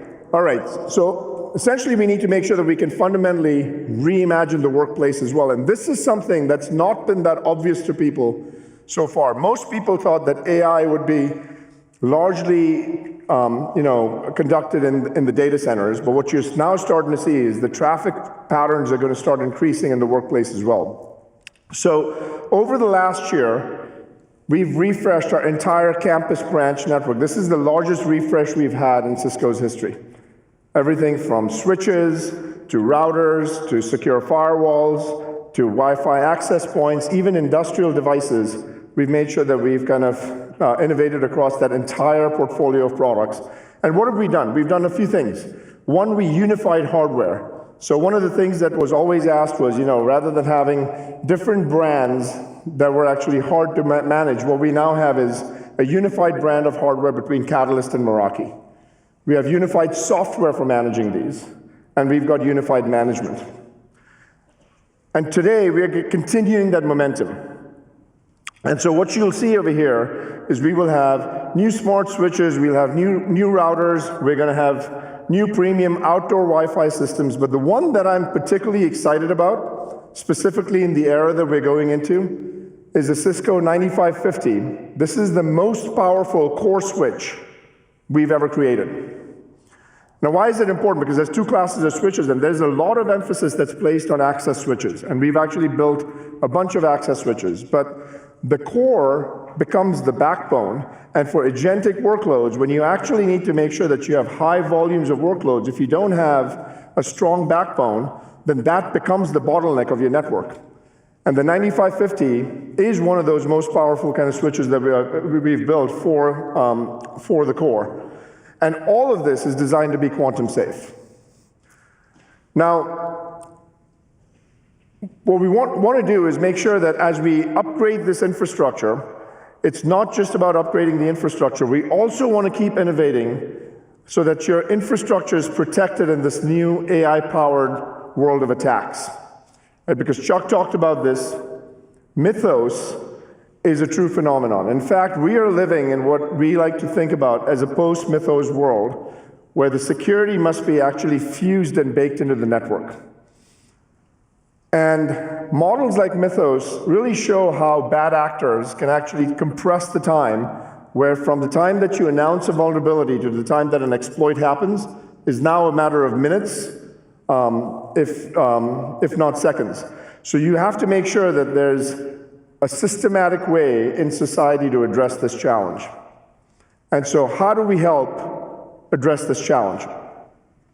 There's two specific areas that I'm going to give you as examples of what we're doing to address the challenge. One of them is, of course, the basics are going to happen. We will make sure that if there's patching that needs to be done, we will provide, kind of very regular patches so that you all can patch that. But that's a very tactical problem. What we need to also do is make sure that we can have some more strategic areas that we can work on with Mythos. So the first area is this notion of vulnerability shielding. And what that does is, because the patch cycle is going to get more and more frequent, but sometimes you might not have the ability to patch as quickly as you'd like to, we need to make sure that we provide you mechanisms of what you do in between patch cycles.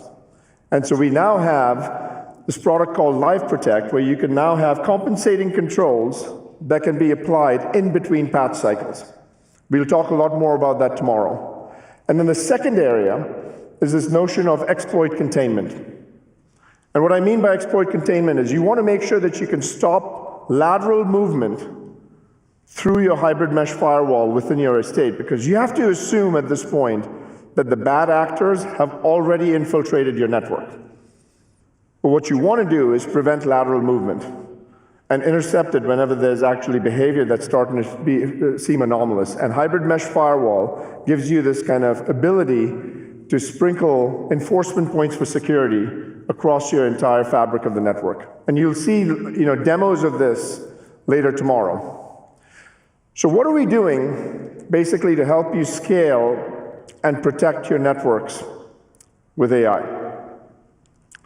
The way to think about this is not only do you need to make sure that you have the scaling of the network with agentic AI, but you also need to make sure that you secure your agentic workforce. One of the biggest challenges people have with agents right now is they don't trust them. And if you don't trust them, you're not going to delegate work to them to use them. And so what do we need to do to make sure that we feel good about trusting them? And the reality is these agents are going to be everywhere. And so there's three things that we feel need to happen to secure these agents. The first one is we have to make sure that we protect these agents from the outside world. There are going to be bad actors, there are going to be adversaries that'll try to have prompt injection attacks on agents, that'll try to make sure that they can data poison the agents so that they can alter the agent's behavior. We want to make sure that we don't have that happen. That's number one. Number two, we want to make sure that we can protect the world from agents, because these agents will oftentimes start behaving in ways that you don't want it to behave. And so you want to make sure that when that happens, you can intercept and give them guardrails. The way I think about agents is they're kind of like teenagers. They're supremely intelligent, but they have no fear of consequence. And sometimes they do stupid stuff. And so you need to make sure that you can protect the world from them. And lastly, you want to make sure that you can detect and respond at machine speed. So let's start talking about how do we start protecting agents from the world. So when we start talking about protecting agents from the world, think about this as a brand new attack vector. And so you have to make sure that there's both safety and security that's paramount. And about a year and a half ago, we launched a product called AI Defense. Now, AI Defense was a product that was built so that you could actually make sure that these non-deterministic models that we all use these days, right? They aren't predictable. You ask the same question twice, you're going to get a slightly different answer. These non-deterministic models, how do you make sure that you have visibility into what data is going into those models? Is the model behaving the way that you want it to behave? And when you can get the model to not behave the way that you want it to behave, are you able to intercept that at runtime? And so we built this product called AI Defense, and it was largely built for models and apps. Now, as we've moved into the agent world, we wanted to make sure that AI Defense could also be something that is used for agents.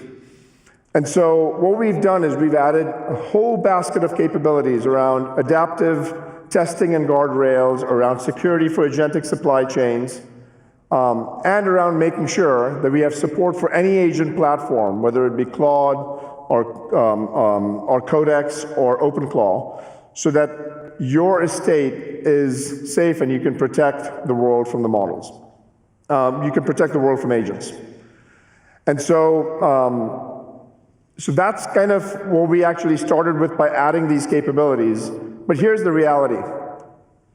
We've actually made sure that these agents, as they're being deployed in multiple different ways, that we start to make sure that we can provide you with tooling so you can protect yourself and your organization from this. And so what we've done is we've developed capabilities to help builders everywhere in the world to safely create and deploy agents on any of these platforms, right? And so a couple months ago, what we did was we launched this product called Defense Claw. By the way, completely open sourced. You can go out and download it today if you want. It has a bunch of services that can allow you to make sure that you can scan for your skills, you can scan your MCP server. It'll hook into either OpenShell, which runs OpenClaw, it'll hook into Claude Code, or it'll hook into Codex, and it fully integrates into Splunk Cloud and AI Defense. And this was something that we announced at RSA a couple months ago, and what we've seen is a massive uptick within the market of the use of these services in open source.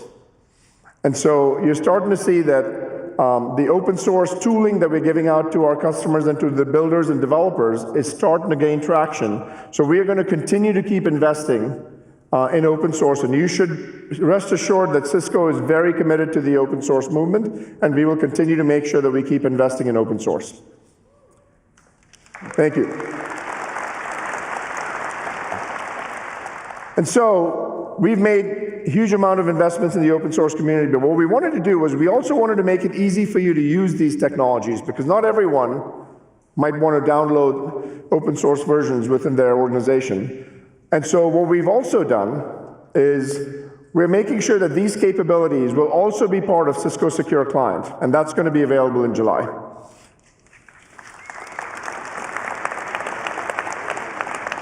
So now let's talk about protecting the world from agents.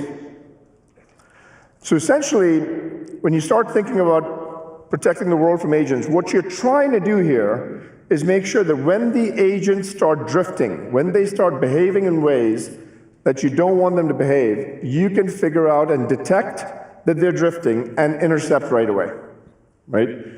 And so this notion of zero trust, which is least privileged access that you give to humans. Now, what is zero trust? You give humans the least amount of permissioning so that they can get the job done. You don't over-permission users with rights that they can do whatever they want, right?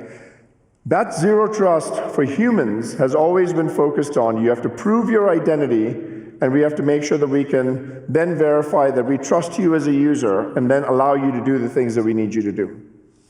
That's the whole basis of zero trust, which is access control. As you move into the agentic world, we have to move from just plain access control to action control.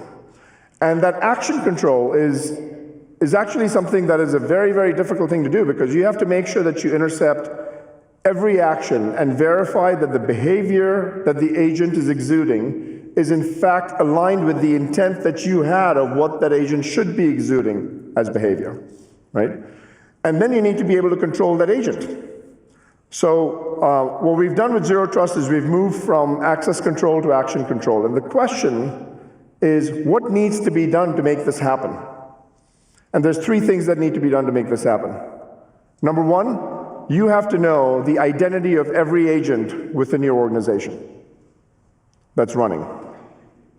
Number two, you need to make sure that you can authorize every action of every agent that's running.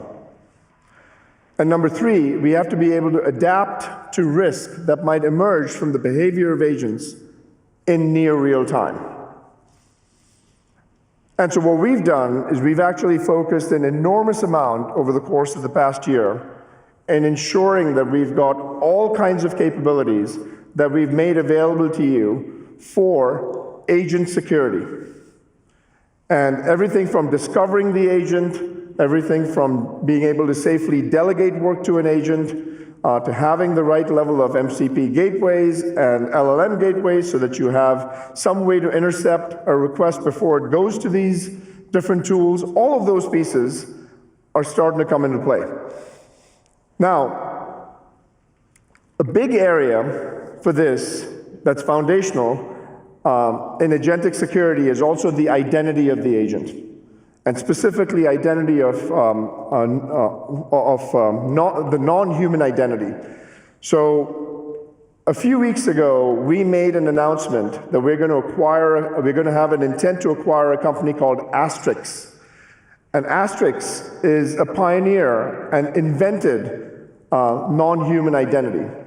And you should expect us to be very committed to making sure that every machine, every service, every agent within your organization will have an identity apparatus from Cisco that we will be able to provide to you. We're really excited about this acquisition. It's not closed yet, but we're very excited about the possibilities that that'll have. So with that, that's what we're doing basically to protect the world from agents.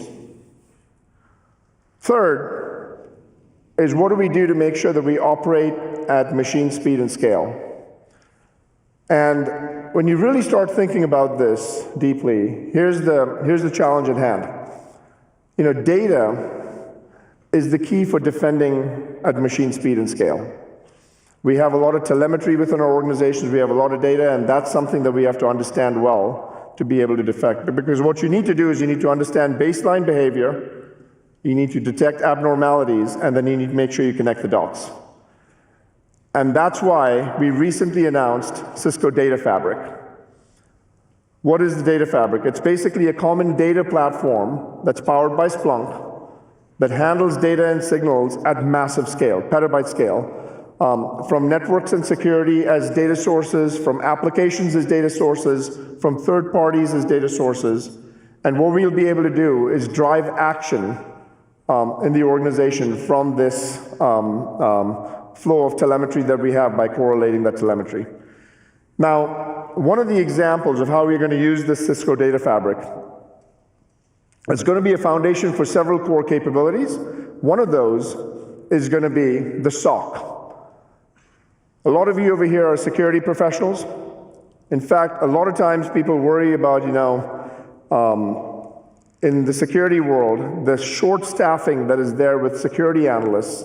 It gets to be very difficult sometimes for the security analysts to really figure out how they're going to be able to keep up with the inundated demand that they have, because the signals are just increasing for them and they don't have enough capacity to go out and make sure that they can observe every single signal. And it's a state that's getting worse. There's about 4 million jobs in cybersecurity that go unfilled every single year in the United States alone. And the reality is you just don't have the luxury to investigate every single alert. So you have to make trade-offs. And think about how crazy that is, that you have to make trade-offs on alerts that could be a breach within your organization because you can't address all of them. The question we have to ask ourselves is, what if we could go out and investigate every alert that comes in? And the reality is we're now starting to get to that place where we believe that we will have the ability to analyze every single alert. And that is going to be a reality that's within reach. And the way that it's within reach is because your SOCs are going to get agentic. They're going to be powered by this data platform, and you're not going to need to have humans. You will have these agents that will autonomously be able to identify anomalies, that will be able to identify breaches that are about to happen, and over time predict that something might happen and prevent it before it even starts, right? But security is not the only challenge when it comes to responding at machine scale. So you will hear a lot about the agentic SOC tomorrow, but in addition to security, you also need to have observability that needs to be done at machine scale. And that, when I talk about observability, you need to understand how agents are behaving. You need to understand not just the performance of the infrastructure and the resilience of it from an observability standpoint, you need to understand the quality of the outputs that these agents are producing. And you need to have observability for the entire stack. And so what I mean by observability for the entire stack, and this is really important, it's making sure that you look at how is your infrastructure performing? Is the utilization of the GPUs at the right level? Is the infrastructure resilient? But you also need to see how your model is performing. You also need to see how your application runtime is performing. And then most importantly, are the agent evals? How are those performing as well? And what I mean by this is you will have to assess for resilience of your infrastructure, but you'll also have to assess for the behavior of agents. Are those agents behaving the way you want them to behave? And when they're not behaving the way you want them to behave, what do you do? But there's a third problem that's starting to emerge right now. And the third problem is, I don't know how many of you have been told by your management right now, hey, these tokens are getting too expensive. Ease up a bit. And the reason for that is because what's starting to happen is what you might have budgeted for your token capacity for a year, an agent going awry could actually go out and consume that within a matter of a week. And so you have to make sure that this notion of tokenomics, efficiently being able to go out and use tokens so that you can generate positive business outcome, is going to be superbly important for you. And so we've actually got this entire stack that we're building out for observability capabilities. And so essentially what you'll see over here is we're supercharging Splunk agent observability for that entire stack. So you will be able to go out and look at the resilience of your infrastructure, assess agent behavior, and make sure that you can gauge the tokenomics within your organization of whether or not you're using tokens in the right way. Is it too many tokens? Do you need to ease it up a bit? Do you need to kill some agents because they've started going nuts? You want to make sure that you kind of ease it up a bit. So those are the things that we'll be doing. Now, in the quest of this kind of mission to make sure that we can provide full visibility and observability, we also acquired a company recently called Galileo. And Galileo essentially is an AI observability and evaluation company for a multi-agent system. In fact, we have Tin and Yash over here, who are the founders of Galileo. The third founder, Vikram, stand up for a second. So these gentlemen and their co-founder, Vikram, who couldn't make it here today, thank you, were actually working with Google and with DeepMind, and they worked with Demis Hassabis and team to make sure that they could actually start thinking about how AI was going to be evolving. And so we're delighted to have them on our team, and Galileo is going to be at the core of our observability offering for agents and assessing agent behavior as we move forward. So folks, that wraps up what I wanted to cover from an agent security and observability standpoint. Next, and probably the most important, is how do we make sure that we fundamentally reimagine operations? Because this is what you all live on every single day. And one of the areas that we've gotten a lot of feedback from you over time is, hey, I need to make sure that you can fundamentally help me simplify operations. Now, there were 3 design constructs that we had kept in mind for reimagining operations. The first one was we needed to make sure we gave you simplicity, but without taking away the sophistication of the Cisco portfolio. Because Cisco has a lot of richness in its capabilities. We didn't want to take that away, but we wanted to give you the simplicity for managing it effectively. Number 2, we wanted to make sure that you could operate at agent speed, real time, and where you don't have to go out and linearly scale your capacity as your organization scales, because your budget is not growing proportionately with the growth of the company. And 3, we need to make sure we leverage an open ecosystem, because there are many, many players in the market that you need to work with. And so I'm here to tell you that this is all now a reality, and I'm delighted. This is one of the probably one of the best pieces of work that I've seen a team do in a long, long time, and that is Cisco Cloud Control is now a reality.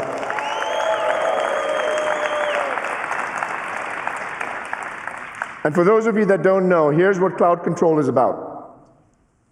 Cloud Control basically is, at its core, simplicity without losing the sophistication of Cisco.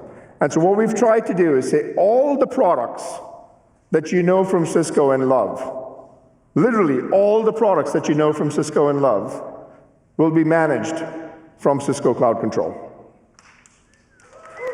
I thought you guys would get revved up about this. This is pretty cool. And so what this allows you to do is it basically allows you to operate at agent speed, right? This is going to be available, by the way, in controlled availability in the United States today. We've already got customers that are using this. You'll hear from a customer a little bit later, and we'll show you a demo. But it's now in the US, and we'll actually take it out globally to the rest of the world as well. So this one, it allows you to operate with simplicity without losing sophistication. Number 2, it allows you to operate at agent speed. What does that mean? It means that you will be able to make sure that for things like troubleshooting, for things like debugging, you will be able to have cross-domain telemetry that can be correlated. What I mean by cross-domain telemetry is if you've got a configuration issue, or let's say you have a user issue and you want to know where that issue is originating from, you will be able to correlate telemetry from the network and security and come up with an insight by looking at those two different domains. Second, we will have purpose-built models that we have built. We've built models for networking. We call it the deep network model. We've built models for security. We call it the foundation security model. And we've built models for time series data, which is the time series model. And so we've built purpose-built models, and we are investing very heavily in AI research to make sure that networking becomes a fully automated AI-based kind of system. And third, we're going to have these trusted agents. And the operative word is trusted agents. That'll be able to go out, monitor the entire network, and be able to be working on your behalf. But the reality is these agents are Cisco agents, and we know that you might want agents sometimes from other vendors. And one of the big pieces of feedback we got with Cloud Control was, hey, this is great that you're doing it for your systems. What about other systems? So here's what we did. We said, why not open up Cloud Control to the entire ecosystem? Right?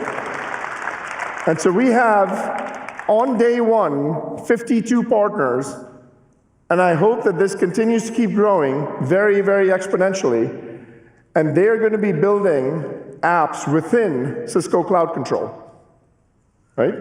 You will have a marketplace, and you will be able to make sure that you can publish applications that are built within Cisco Cloud Control. And these are not just companies. You yourself might want to go out and build an app in Cisco Cloud Control, and you'll be able to do it. So the best way to understand Cisco Cloud Control is not by me talking about it, but by me showing you a demo. And so what we thought we'd do is we'd show you a demo with 5 key capabilities. By the way, there's thousands of capabilities.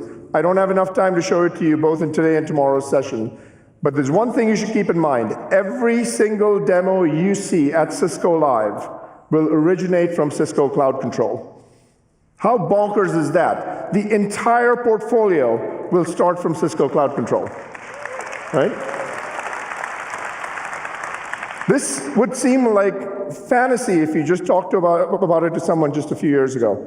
And by the way, here are the 5 capabilities we'll share with you. Number 1, we're going to show you unified management across the entire estate. Number 2, we'll show you how troubleshooting works across domains. Number 3, we'll talk to you about connecting fabrics between data center and campus. Think about an EVPN VXLAN fabric. We can actually, with one click now, configure that entire fabric. Number 4, we have secure agents that'll be there within the enterprise that you'll be able to secure. You'll be able to secure these agents anywhere in the enterprise, right from within Cloud Control. And number 5, we'll be able to monitor and optimize token usage so that you don't get surprised with the budget, because you can always monitor what's going on. And so to show you this, I'm going to have my good friend and the person that actually runs the Cisco Cloud Control team and our platform in AI, DJ Sampath, come up on stage, and he's going to give us a demo. Give him a big round of applause.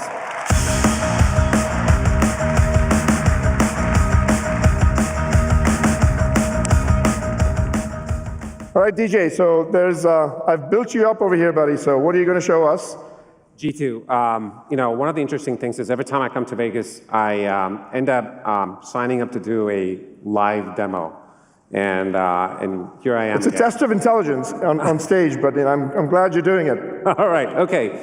So let's dig in. If you mind putting it up, there you go, perfect. So this is Cisco Cloud Control. Now, if you've used ChatGPT or Gemini or Claude, this should instantly look very familiar to you. We wanted every operator, every admin to just be able to walk up and start working. Now, I'm going to hit this grid over here on top, and what you're going to see here is how cloud control organizes itself. Now, this structure is very intentional, right? Right down the middle, you see every single Cisco domain and every single product that you know and love from Cisco. You've got Meraki, Innersight, Hyperfabric, Security, Splunk, IQ, and Nexus Dashboard. Every single thing right over here. Now, it's important to understand that all of these products are accessible with a single click, with a single sign-on. You're not signing into multiple accounts over and over again. Right. One single shot. The full power of all of these dashboards are available right here. Now, to the left of these products are the platform services. Now, these are capabilities that span across the entire domain, an entire portfolio of Cisco. For example, inventory is able to show you every single asset inside of your infrastructure. Your firewalls, your switches, your routers, your collaboration devices, all in one place. And topology shows you how all of these devices are connected. You can now zoom in and see a lot of details in whatever granularity that you want. And this is, by the way, all devices. This is not just one family of devices. This is the entire estate of devices you might have from Cisco. That is exactly right. And then you'll see back towards the right over here are these apps. These apps are bespoke experiences that are built for very specific use cases that, again, can potentially cut across different domains and go even beyond just Cisco products. But we'll come back to this in a second. So what did we just see? So we saw how we're bringing all of these domains together. We saw how we're introducing platform services and how we're unifying experiences that cut across these domains. That was the first set of capabilities. Now, Jeetu, earlier, we were talking about how your phone wasn't connecting to the network. Now, what I'm going to do is... By the way, anyone that questions Cisco being an AI native company, that screen should tell you everything that you need to know about Cisco. We start from humans being able to talk in natural language to your infrastructure. That's exactly right. Yeah. And that's what I'm going to do right now. I'm going to do show you a simple example where I ask it a question. Why isn't Jeetu's phone connecting to the network? We were actually talking about this backstage. That's right. And the interesting part is this, right? We're not necessarily, I'm not here opening up a network tool. I didn't file a ticket, oops. And the interesting part about doing a live demo is sometimes I'm gonna have to do it one more time. There you go. I didn't actually ping a bunch of folks. I didn't raise a ticket. I just asked. And then right away, I got a response back from Cloud Control that said, hey, listen, there might actually be a widespread network issue that's going on. And I might have to do something a little bit more. I might have to do some digging over here. So what I'm going to do over here is I am going to take this in a canvas by clicking this simple button over here. And if you remember, Canvas is where you and your team work alongside agents to be able to solve and debug problems, right? So here the assistant noted that maybe I should take a look at the network topology. Right? Now, if you've used Codex or Cloud Code, you have these fancy slash commands. Right. We said, you know what, we're going to put those inside of Cloud Control, inside of the Canvas product. So with the slash command, I'm going to go ahead and say, okay, show me the local network topology. Jeetu, something really cool is happening here where you'll notice that it actually triggered the topology agent. Now, so it's basically turning on all these different agents and kind of putting them to work. Absolutely. It's a multi-agent system that is being orchestrated. And right now, the topology agent just came back with a really nice view of the entire topology, and it tells me what might actually be going on. Take a look at this. Using generative UI, it tells me now that these access points are offline, and they're unable to reach the controller because the controller is remote. Across a VPN. Now, to be able to get deeper into this, I'm going to go ahead and start investigating this Catalyst controller by clicking on this very simple button that says, hey, send this information to the canvas. You'll notice right away that this has caused the troubleshooting agent to start going in deeper. Now, this is where we're using the purpose-built models. The deep network model, the foundation sec model, they're all working in tandem to be able to come back and tell us exactly what's going on. So now you have a detailed view of exactly what might be going on. So what seemed like the access points not working was just a symptom. what's really going on here seems like it might be something happening with a firewall. Which, by the way, would be so hard to detect if you were to go out and look at the networking access points only, because by the time you get those things troubleshooted, it might take you, a few days, or a few hours at least. That's exactly right. Yeah. And so a lot of times these are configuration problems as well. There may be nothing wrong with the devices, but it may just be configured slightly differently. Yeah.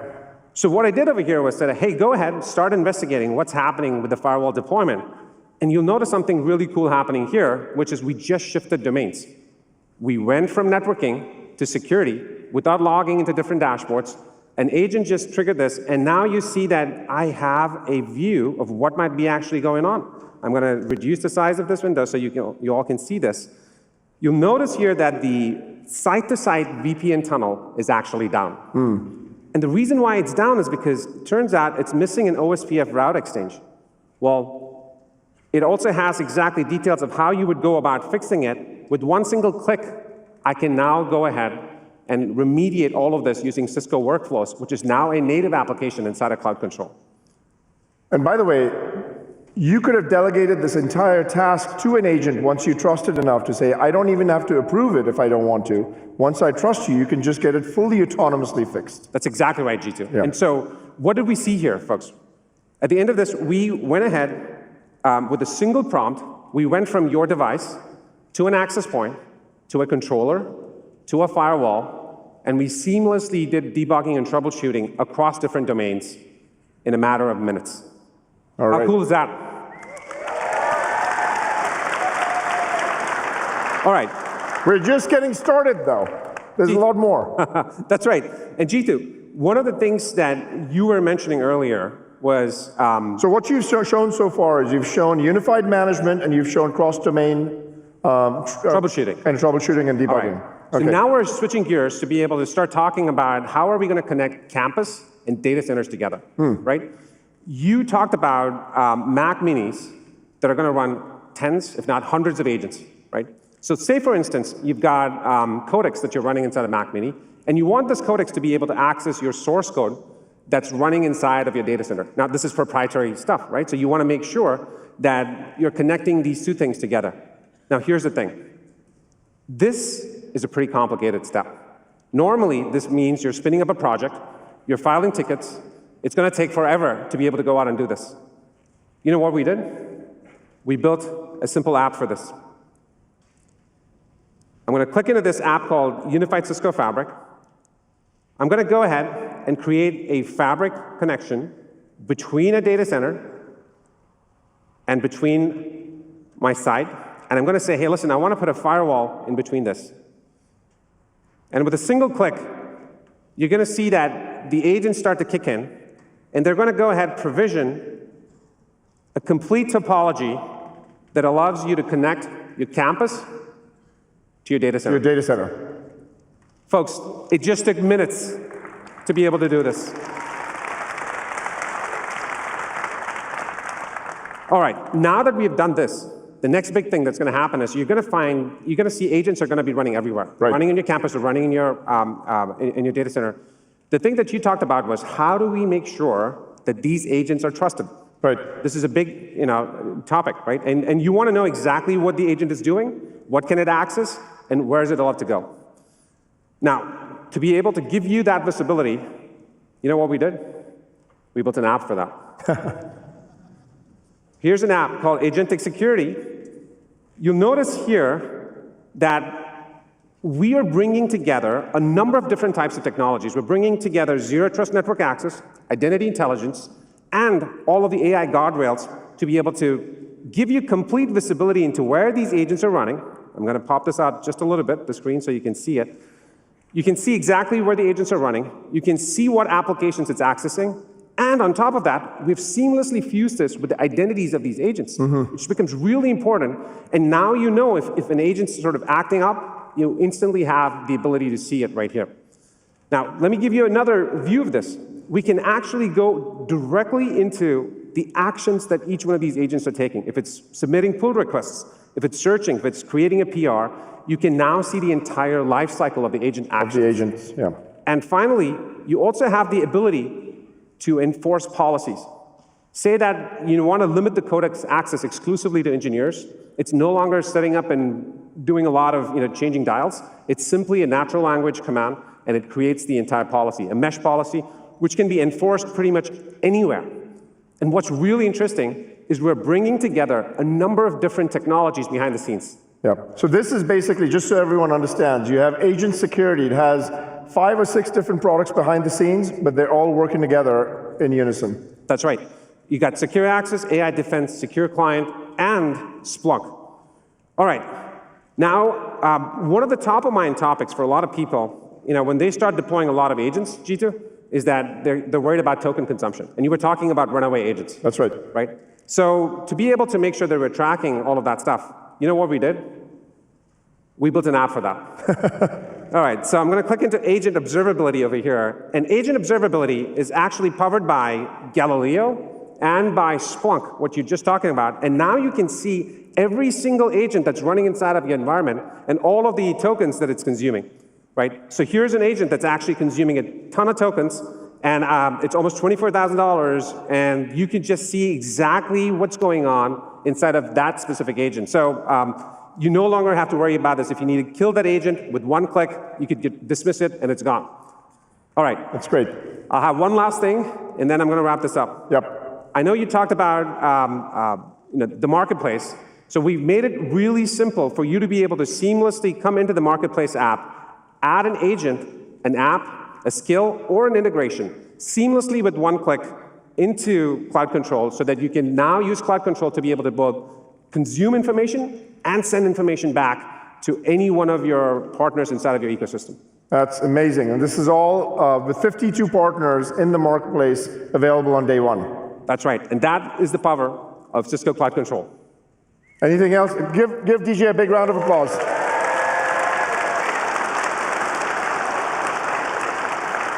Anything else you want to cover? There's one more thing, Jeetu. Yes. We're introducing today Cloud Control Studio. Now let me tell you what Cloud Control Studio is. We know that every single customer is going to want to customize these applications and these agents so that they can truly unlock workflows that are running inside of their environments. What Cloud Control Studio does is it allows you to build agents and applications seamlessly. And today what we're announcing is something super exciting. We're giving them the tools to be able to do this very, very quickly.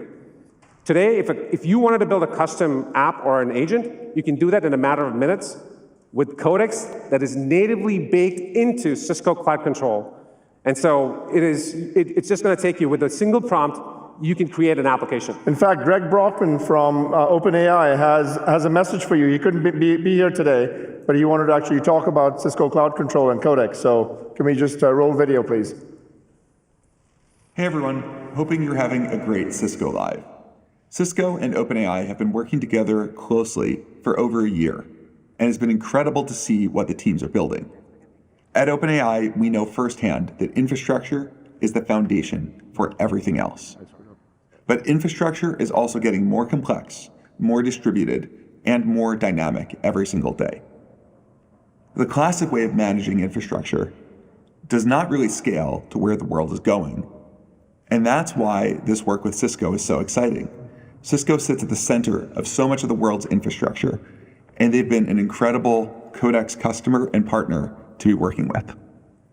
With Cloud Control as a secure agent harness, Cisco is bringing Codex and our frontier intelligence directly into the workflows that people already use to understand, build, and manage their infrastructure today. Codex is able to reason across systems, work with real operational context, and help teams turn intent into action. And with the Codex SDK, Cisco can make that experience reliable, tool-aware, and deeply integrated into the way infrastructure teams actually work. And it's that combination that is so powerful. Cloud Control gives customers a simpler way to manage infrastructure, and Codex gives them an agent that can help build and operate the applications they need on top of it. Just 4 weeks ago, this was only an ambitious vision, but today it's reality. I'm just so excited to see Cisco bringing this to customers, and I'm even more excited to see what you all build and do with it. Give DJ a big round of applause, folks. Thank you.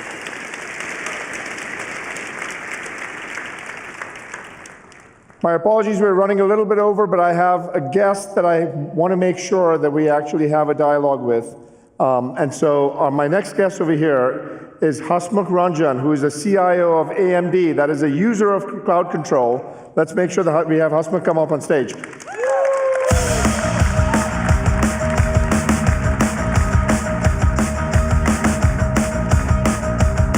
How are you?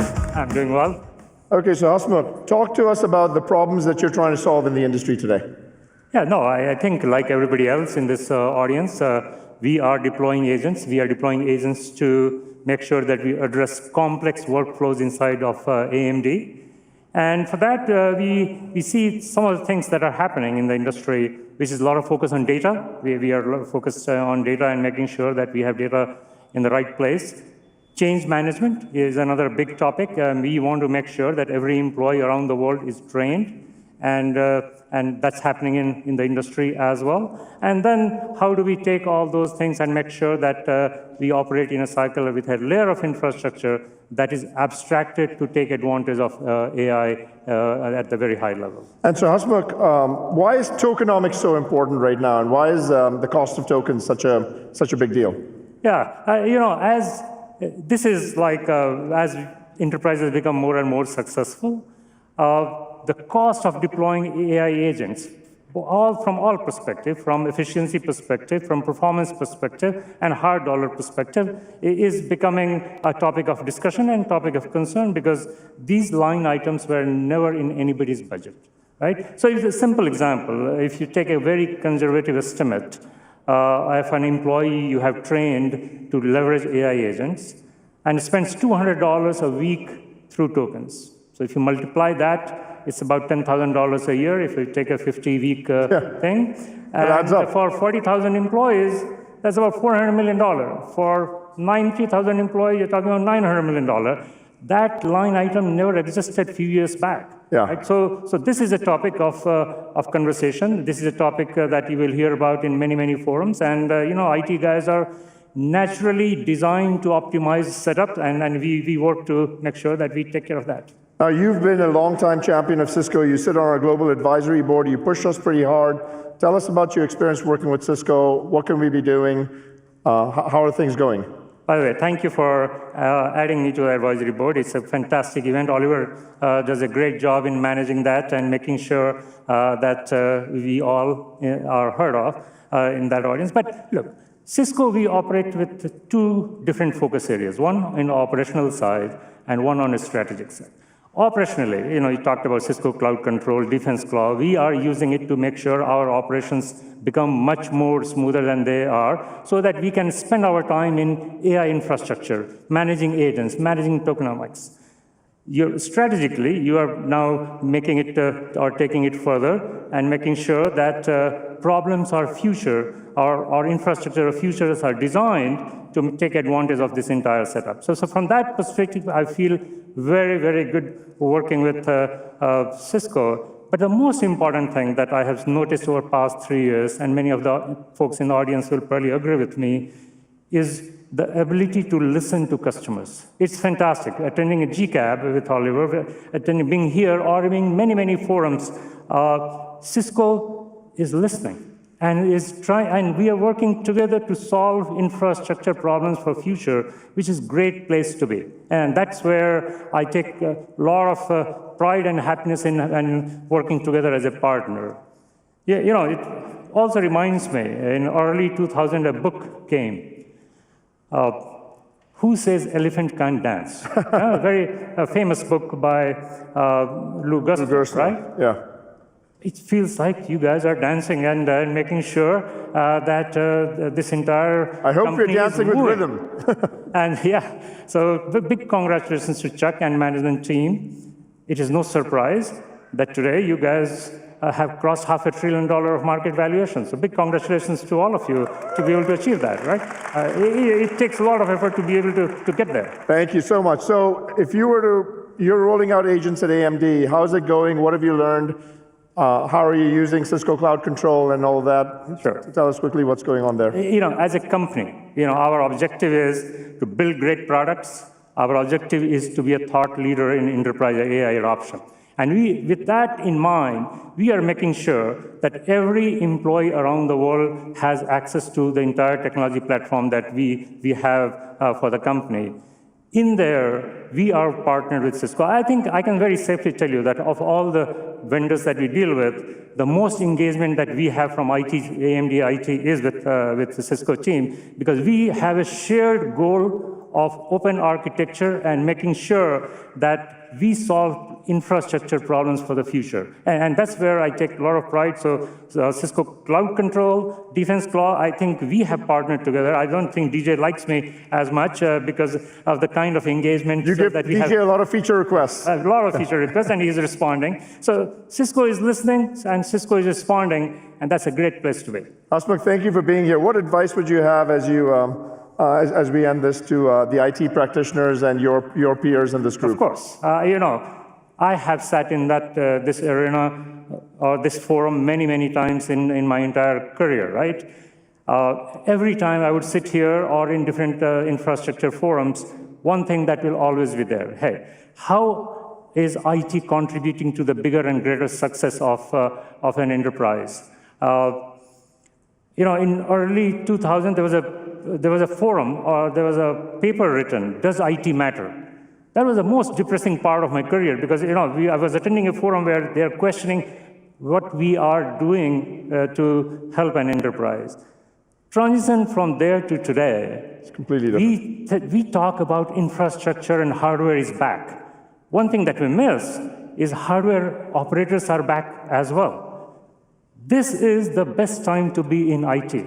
This is the best time to make sure that we drive the success of AI infrastructure in every enterprise, regardless of where you are in your AI journey. This is a great place to be, and I feel very good to be part of an IT team leading an AI infrastructure. Asmuk, thank you so much, my friend. Take care. Big round of applause. Let me bring this